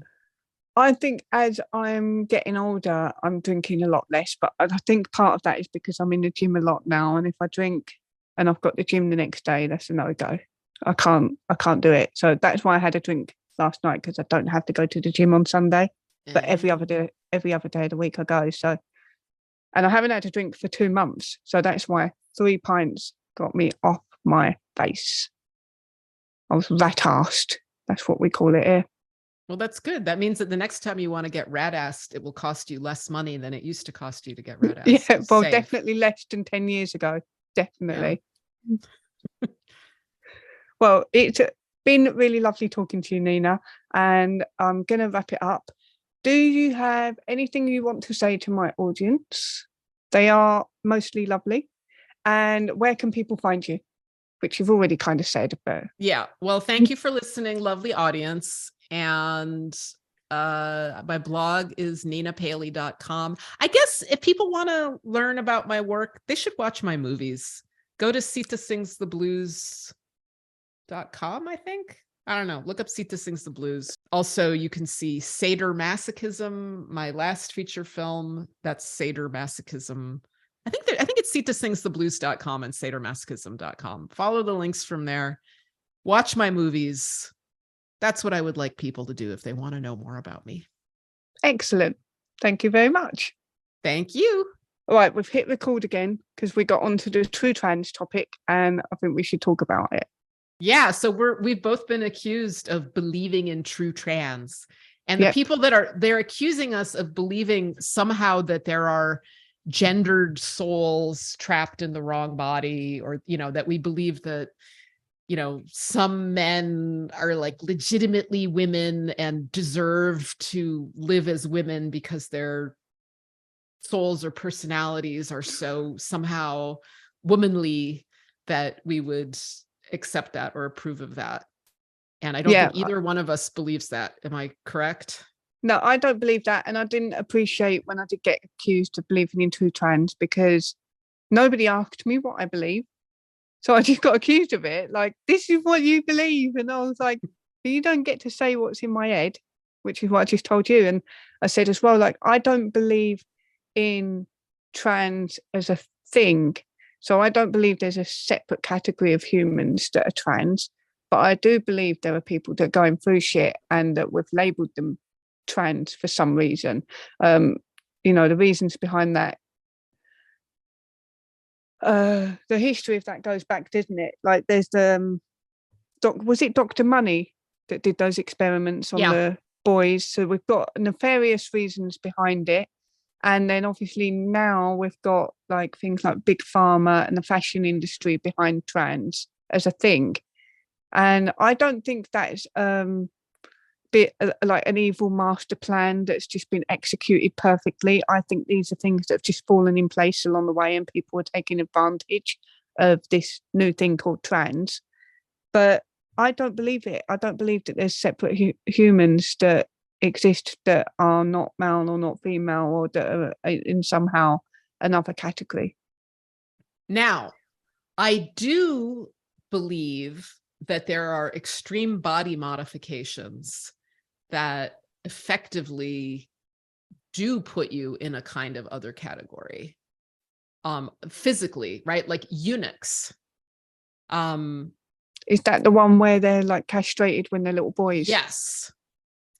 And there have been, eunuchs have occupied a somewhat different social category from intact men, even in Western civilization. They're crazy. They're eunuchs though, right? Like they're men. They're men.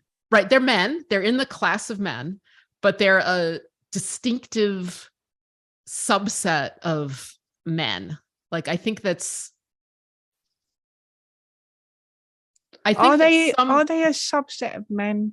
Are they, like, because that is sort of like, to me, sounds like they're sort of lesser than men, or sort of like men, but on some sort of scale, which is the problem I have with the gender scale, where you have a spectrum, and it suggests that there's a spectrum of men and women, and some women are more women than other women, and some men are more men than other men. And to me, that's just not true, because I just see it strictly along biological lines. Yes, in terms of like the basic sex class, yes. When you think about reproductive role in society, or just reproductive role biologically, right? Like when you alter people to the point where they can't reproduce, they're sterile, right? Like eunuchs can't father dynasties. That's why they were employed in royal courts, and employed places that other men were not employed historically. They can't reproduce, and they also are not producing testosterone anywhere near the level of intact men. I mean, I don't even know, like, do eunuch, if your testicles are removed, do you produce testosterone at all? I'm thinking maybe not, because Probably not. The detrans men, or even trans, whatever, the castrated men that I follow, they talk about concerns about their bone health. And if they were producing some testosterone, they wouldn't have to take any exogenous hormones to preserve their bone health. But they have to take exogenous hormones to preserve their bone health, apparently. Although I have long wondered about historical eunuchs who had longer lifespans than intact men. They had pretty long lifespans. And it's like, well, maybe they had osteoporosis, but that didn't seem to be impacting their lifespan. So I don't really know what was going on. I am curious about eunuchs, right? Because it's such a radical body modification. It's crazy. And this happens to children, doesn't it? Yes, it does. It happens to, and it happens to just mentally vulnerable people.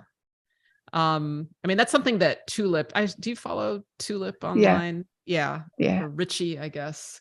And he's like, yeah, I was an adult, but I was like a vulnerable adult. And everybody is like, it's not right to do this to kids. It's probably not right to do this to people who are, not mentally sound. Yeah, no, this blows a hole in one of my arguments. So I long argued that I think adults can do whatever they want with their bodies. And that blows a hole in my argument. That really does. It blows my argument apart, because then you have vulnerable adults, but then a lot of the times there are vulnerable adults that don't realize they're vulnerable at the time that they're making these decisions, right? So it's really tricky. I have to really think about my position on that adults can do whatever they want with their bodies, because that has been my position, and I've been pretty solid, like hardcore on that position, but I might have to rethink it. Yeah. But then it gets into that tricky area of, do I now advocate for adults not being allowed to do what they want with their bodies? And I don't like that either.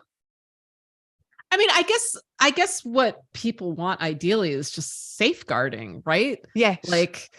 Like we need to safe, and there used to be that in place, right? Like it used to be a very long and drawn out process, and there was a long waiting period, and you had to take steps, and you wouldn't do everything all at once.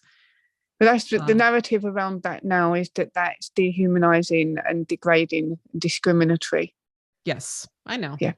Yeah, I know, So, so with the true trans thing, how do you see it? Because I see it strictly as male and female. There's no in between. But there are, and I say but, there are people who are going to get cosmetic surgery to pass, or there are people that are just like fucking gifted genetically and will only need a little bit of cosmetic surgery and will do a good job. And I would say more women are able to do that than men, just looks wise. Although I think Blair White has done a really good job.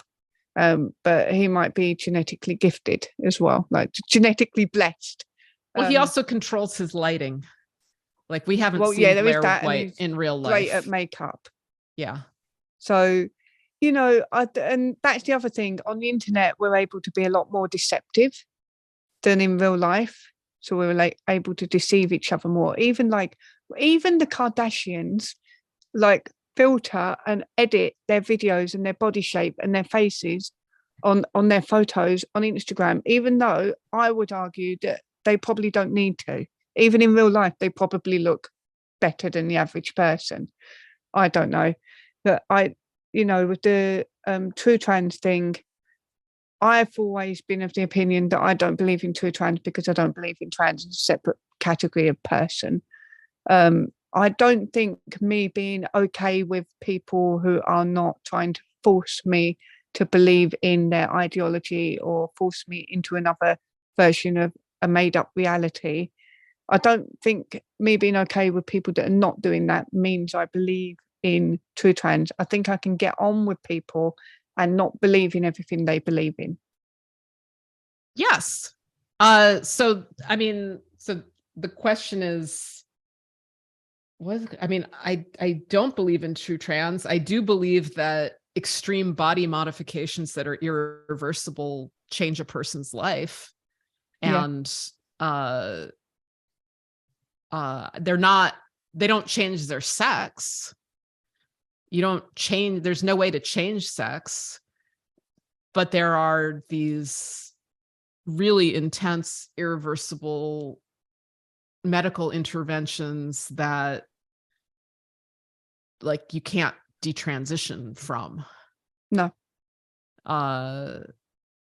And I'd like to think that it's 100% cosmetic, that it's like, yeah, you can certainly do things that will make you appear to mimic the opposite sex, but hormones are more intense. I mean, they cause changes beyond cosmetic changes, right? Like, they're drugs.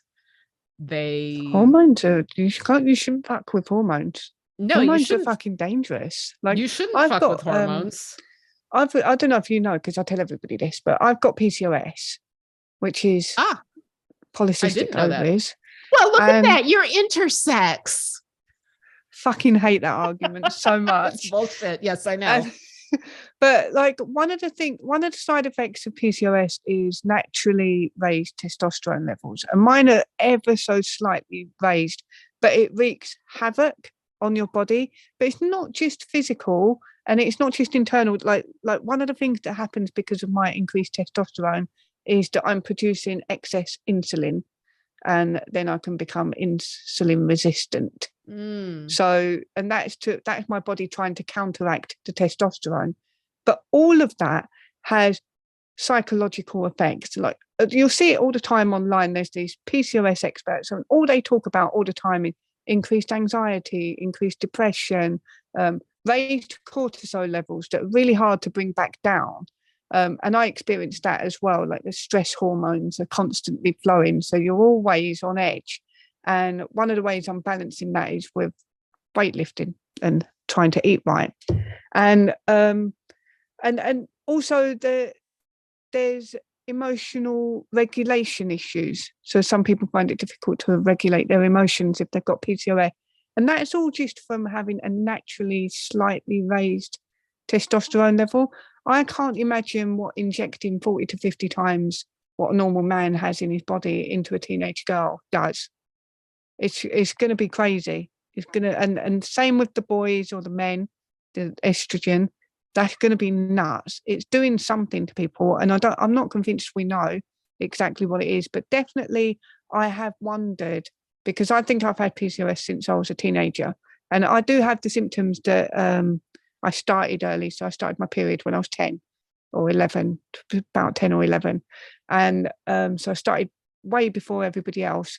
And I do wonder if my life would have taken a very different path if I didn't have this hormone disruption in my life that affects me mentally. It affects the way I navigate my day, the way I see things, the way I think, and the way I feel about things, and then also the way I manage myself and my emotions. I think I do pretty well, because I think I'm most of the time on the exterior, I'm pretty chilled out anyway, even if inside I'm going all the time. But I think that's just from a lifetime of managing myself. If I'd have only just started injecting this hormone into me, this would be nuts. I never had my hormone levels tested ever. Really? And I wish that I had, because that would have explained a lot of things. I just don't know. And now I'm menopausal. I will say that I love menopause so very, very much that everything is just like much more chill. I'm a little bit envious, because I was like, did you have like a medical procedure? Yeah, I don't know if that's something you don't want to talk about. Or yeah, well, when I was 50, really looking forward to menopause, the bad thing about menopause is that the fibroids that I didn't know that I had started dying. And so I started bleeding and having horrible abdominal pain and just tons of pain and blood everywhere, and pain and blood, and not knowing what was going on. And when I was finally diagnosed, and the thing is that like these fibroids had been there a long time. Yeah, I've got fibroids too. I had a huge ass fibroid in my cervix. It wasn't even in my uterus. My uterus was riddled with cervix with fibroids also. My uterus was riddled with cervixes. My uterus was riddled with fibroids too, but the fibroid in my cervix was bigger than my uterus. Women's bodies are fucking savage, aren't they? They're savage. Anyway, so I had always had like pain, and what a pity that it wasn't diagnosed when I was younger, because I could have saved, decades of horrible pain. But yeah, I got a hysterectomy when I was 50. Not a radical hysterectomy, but what's called a total hysterectomy. So I kept my ovaries. So I was not thrust into sudden medical menopause, which is good. But what I was thrust into was feeling a hell of a lot better and really, having some regret about not finding out about this earlier. But yeah, so the hysterectomy was part of my menopause, and I just feel so much better now. I didn't do, bicycling centuries until after my hysterectomy. I'm healthier now, and it's too bad because, I'm also 54 years old. And so my overall health is going to decline no matter what, just from age. But it's like, God, I would have been so much healthier and so much more active. And I think the same thing, because I've because of my PCOS symptoms, I've spent a lot of time in a lot of pain, and all through my 20s. It's only started to ease up now that I'm in my mid-30s, but there's also one of the symptoms of PCOS is early menopause. So I could be on my way to that, and that might be why I'm not in as much pain anymore. But I do wonder if not having this hormonal disruption and all of the pain and the horrific periods would have had a different outcome in life. Maybe I would have been more active, because I've always been interested in, like, I used to do judo, I used to do running, I used to do all sorts of things, and a lot of it got disrupted, especially when I was a teenager. I just stopped doing all my sporty things. I stopped doing judo because I couldn't stand the thought of bleeding through my gi one day, so all that stuff. And when you're a teenager, you don't really want to be getting up close to each other's junk anyway. It's a bit weird. But that's what you do in judo. I don't know if you've done judo before, but yeah, no. a lot of headlocks and getting near people's junk. Bit weird. but yeah, I do wonder, because I've got back into obviously exercise later on in life, and I'm doing the weightlifting and everything now. And when I'm weightlifting, and I still do my cardio, when I'm approaching my period, because I keep note of all my sessions, I make notes, I write everything down in the gym. And I've noticed that on the week leading up to my period, all of my workouts are harder. I still get them done, but it's a lot more effort. I'm a lot more tired. I'm craving food a lot more. I feel like I need more energy. And then on day 1, probably up to day 5 or 6, even if I finished my period by then, usually not, but even if I have, I can't lift my weights the same way I do. My personal trainers told me to drop my weights by half when I'm on my period for the first 5 days. And he said that that goes for most of his clients who have their period and have problems. And so, yeah, by half. And I thought it was being dramatic. I was like, oh, fuck off. I can lift whatever I want. When I got in to lift my weights when I was on my period, it really was a hard workout. And that was half the weight I was lifting last week. That's how much of a dramatic effect this has on your body. And I don't think people think about that when they're pumping hormones into kids. Yeah. Yeah. My periods were like 2 days in bed. I couldn't too. do anything. And then I used to do like a week in bed. I used to, but not anymore. It's starting to get a bit better for me.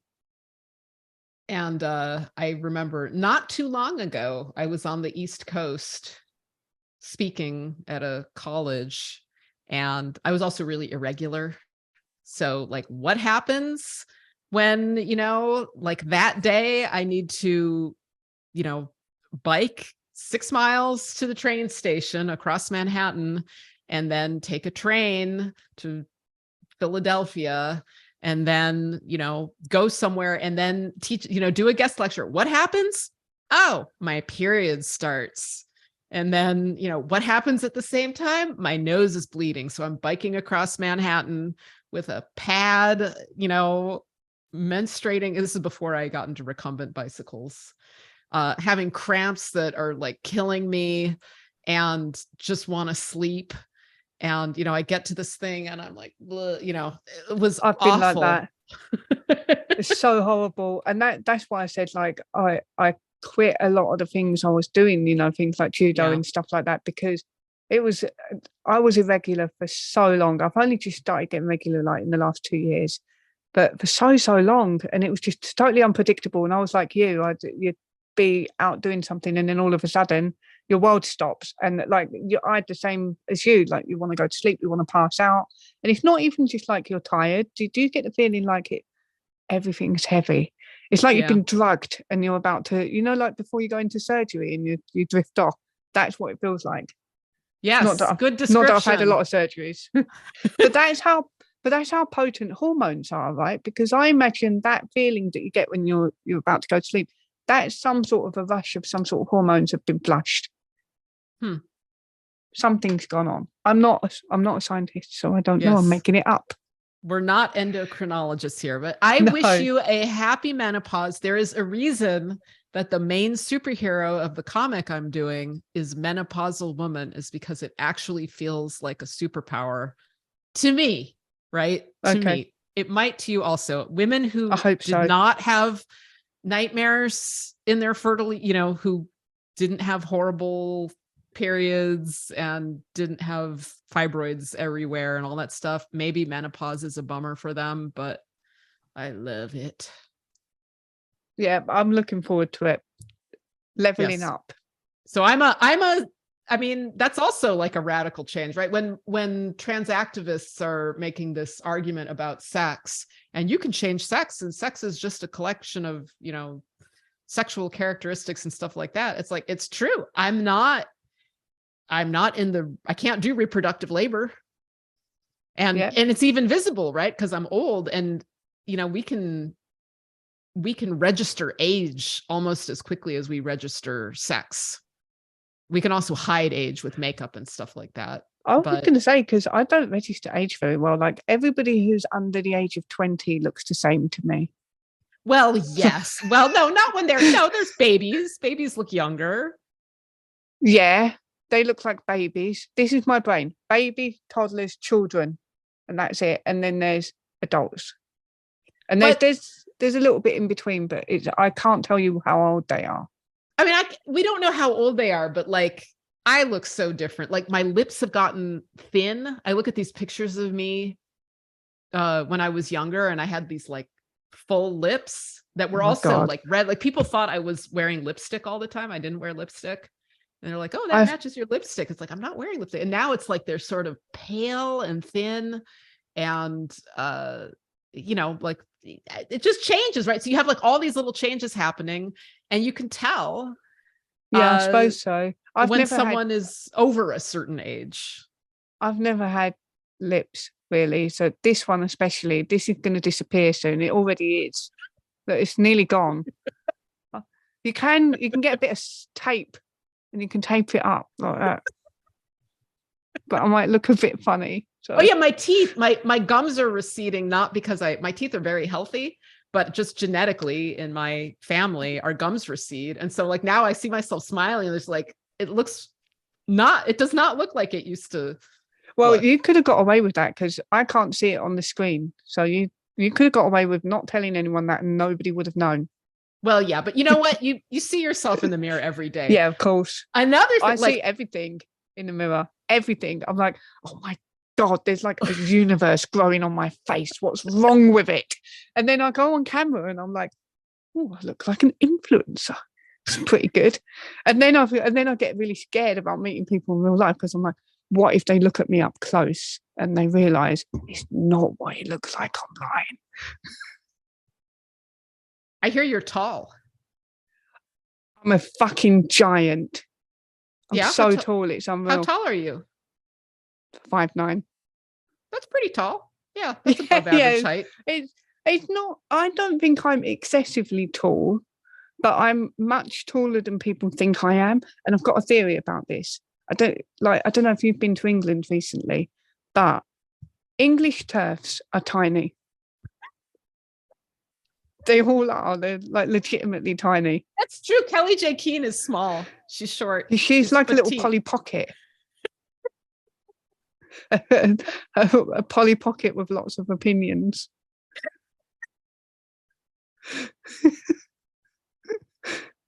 Anyway, I have a friend who's about my age who told me that she's going to get an eye lift. And I was like, what the fuck? Like, what even is that? Yeah, what is that? I didn't know what it was, but it's like, what?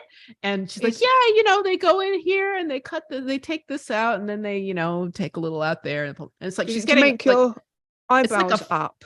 I think what it is, and then you get the eyelids. I think the deal is that like this part of your eyelid, it starts to droop, right? Yeah, mine did. Mine already has.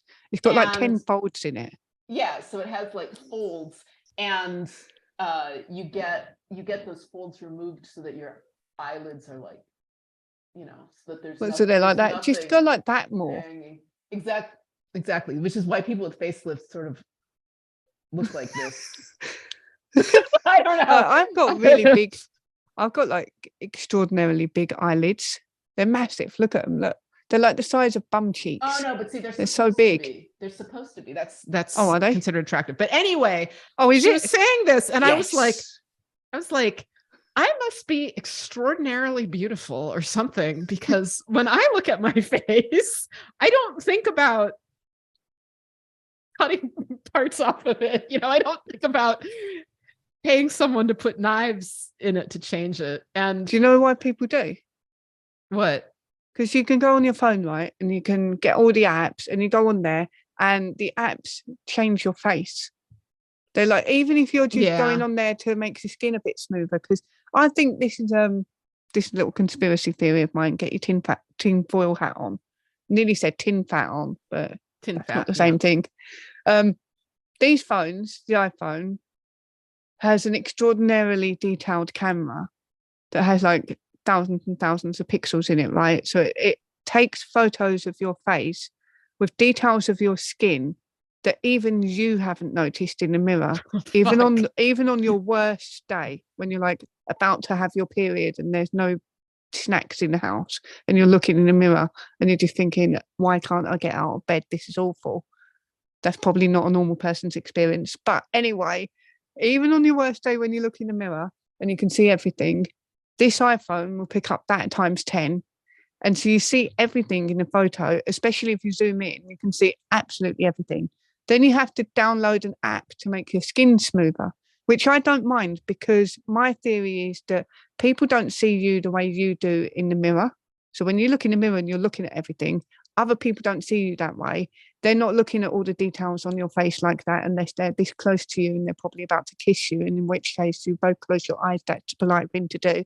Anyway, my theory is that people see you in sort of a filtered version anyway, because they don't really care about the details in your face unless, you're intimately involved in each other. And even then you kind of got like rosy coloured glasses on because you like that person. But yeah, so my theory is most people don't see you that way anyway. So you put the filter on just to make your skin a little bit smoother, and that's how you see yourself when you stand a reasonable distance away from the mirror, and that's how other people see you. But what happens is these filters go too far, because they don't just make your skin a little bit smoother, they'll lift your eyes up a little bit. They might make your lips a little bit plumper. They don't just even your skin tone out, they'll make your nose a little bit smaller, or they'll move your jaw out. And I've played with these apps before, and I've just been like, this ain't even me. This is just and I don't mind doing a filter on my photos. I'm quite honest about the fact that sometimes all the time I put a little filter on. But I'm really careful because I don't want to change how my face looks, because I don't want to have that experience where you see me on the phone and then you see me in real life and it's not me. Does that make sense? I don't want that experience. So I'm really careful about it. I do make my skin look a little bit smoother on it, because to be honest, there's some days where I've like really terrible skin and some days where I've like really great skin. Today's a good skin day. Oh my God. When I recovered from my chest infection, my skin was glowing. It was like I was holy or something. It was just everything was glowing. I looked really great, but I still felt awful, but it might just be like post chest infection glow or something. I don't know. That'll be a cosmetic treatment in the future to give somebody a chest infection so that and shitloads of antibiotics. Skin looks better. Yes. Yeah. No parasites on your skin right now. How did I get on all of that? Shit. We were talking about true trans and I was saying that I'm not able to do reproductive labor. So if female is a reproductive class and we're, strictly saying it's, the humans that can reproduce, I'm not in that class. But that means that no woman who's reached menopause is a woman, and that's stupid. That is stupid. Of course I'm a woman. It's like older women are women. Yeah, that's why the dictionary definition of adult human female works, right? Yeah. Because that works regardless of whether you're able to reproduce or not. But not being able to reproduce doesn't make you a man. That's stupid. Like you said. Yeah. But at the same time, I will say that sterility is significant. I mean, we could say that, like I was saying before, that eunuchs are a subclass of the male class. And we could also say that menopausal women are a subclass of women, and that infertile women are a subset, if you prefer subset to subclass. That's fine. I don't like any of it. I would just call them men and women. Yeah, but there are different, there are differences between fertile women and menopausal women. There's differences between young women and old women. But what I will say is that eunuchs are not a subclass of women, right? Eunuchs are not, even feminized eunuchs are not a subclass of women. They're a subclass of men. And also steroided up women on massive quantities of testosterone who pass as men are a subset of women. But they're different. They're different. I mean, I'm willing to say, like, yeah, this woman is certainly different from, your baseline woman. Still a woman. Yeah, I follow a lot of women on Instagram who are into weightlifting, obviously, because I started lifting weights this year. So I was interested in seeing what you can do to your body as a woman to transform yourself. So I was interested in and also because everybody's body types are different and the workouts are different. So what shapes you could get, where the muscles form. And I was just interested in how I could maybe make myself look one day.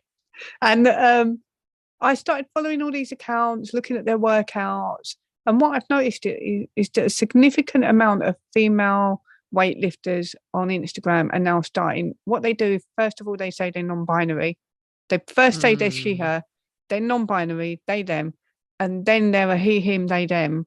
And they're taking massive amounts of testosterone. They're really bulking up. And then saying that they're not women anymore. And that bothered me because I just think just because you're on a lot of steroids, I say testosterone, I think it's the same thing. I'm not sure. I could be wrong. But because they're on a lot of steroids and they're getting big muscles, I don't think that doesn't make them women anymore. Yeah.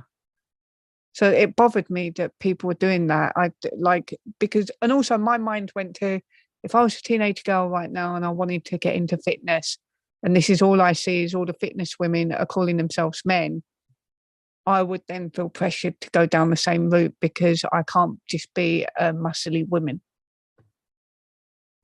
Yeah, I think that they are muscly women on testosterone.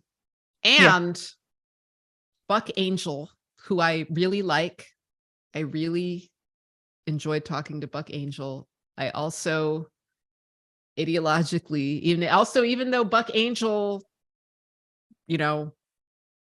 passes as a man, registers as a man, very confusing to actually be interacting with Buck Angel. Nonetheless, I think Buck Angel is a woman. It takes a lot of testosterone and, but even Buck says that. Yeah, I know. But it's but that's what I mean. I don't have a problem with people who are truthful. Yeah. Buck did complain about being misgendered. I saw that. And when I talked to Buck, I'm like, well, I use female pronouns for you. And I was gonna say he. That drives me crazy but it's so confusing. She said, well, that's okay if you make a mistake. And I said, no, I do it on purpose. And it's hard because, you pass, but I do it on purpose. I explicitly refer to people as sex-based pronouns without exceptions because I don't want people to start going like, oh, well, if you're cool enough, Nina will use your preferred pronoun, or if you pass enough, or, it's like, it's not a value judgment. It's just, I have this policy of using sex-based pronouns now, and it's not an insult. It's not meant to be hurtful. It's nothing. And it's not even a comment on whether you pass or not. Although I would say that when it's difficult for me to remember, that is sort of a comment on, it's like, yeah, people who pass, it's harder. It's mentally harder to keep it straight, so to speak. I think one of the problems is the idea that if you have a policy of not using preferred pronouns and then you use it on people that you like or people that you think pass, then it's almost like saying, well, this one gets to be a woman or this one gets to be a man because I like them. And that's the argument that a lot of trans rights activists go down as well. Like, they will see it that way, that you're doing that. You have decided that you're in charge of who's a man and who's a woman, and some people get to be honorary men and honorary women because you like them. And I don't think that's right either. But like I said earlier, this has become political. And when it's political, I think a harder line has to be drawn and you have to have your boundaries. But my boundaries are only for me. They're not for anybody else. Like, if somebody said to me they like to use preferred pronouns, I'm not going to correct them. I'm not going to say, you're not allowed to do that, or I don't think you should do that because this is what I believe. And they can do what they want. If other people want to use preferred pronouns, they can. I don't think it's helpful at the moment in this climate, but I'm not a big fan of policing people either. Yes, I have to remember to put the pronoun police in my Agents of Hag comic. The comic is called Agents of Hag. Excellent. Yeah, definitely put the pronoun police in. Are you going to put them in with the flag, with the uniform? They might have the brown. They might have armbands. Oh, like real bad guys. Maybe, but the thing is, the print part's going to be black and white. Only the cover's going to be in color, so it's fair enough. Kind of hard to represent that. Yeah, fair enough. Okay, well, now we can thank you for re-recording this other aspect of our conversation. Wait, so hang on. I'm meant to say that it's my podcast. Yeah, but I'm habitually podcasting. This is where I sit. Yeah. Okay then. All right. Well, thank you for wrapping up this episode for me. Does this make me authoritarian? Yes, absolutely. We can't be friends anymore. You're definitely an authoritarian. Sorry about that. No, you're not. I am actually. I'm embarrassed. See, I'm blushing. I still blush a little bit, even in my advanced age. Brilliant. Well, thank you for chatting, and thanks for doing a second part about true trans. I think we've cleared it up a little bit, but ultimately people are going to say what they're going to say. Yeah. And I don't like policing what people say, even no matter how tempting it is. Yeah. I don't know. Maybe I've been tempted. I've been like, there's people saying stupid stuff, and then there's just the lies. But yes, we don't know what to do about everybody lying about us. Oh, yeah. Well. Fuck them. Not literally. Not literally. Haters gonna hate. Yeah, maybe I'll put that little meme at the end of this. You know, the one with Taylor Swift.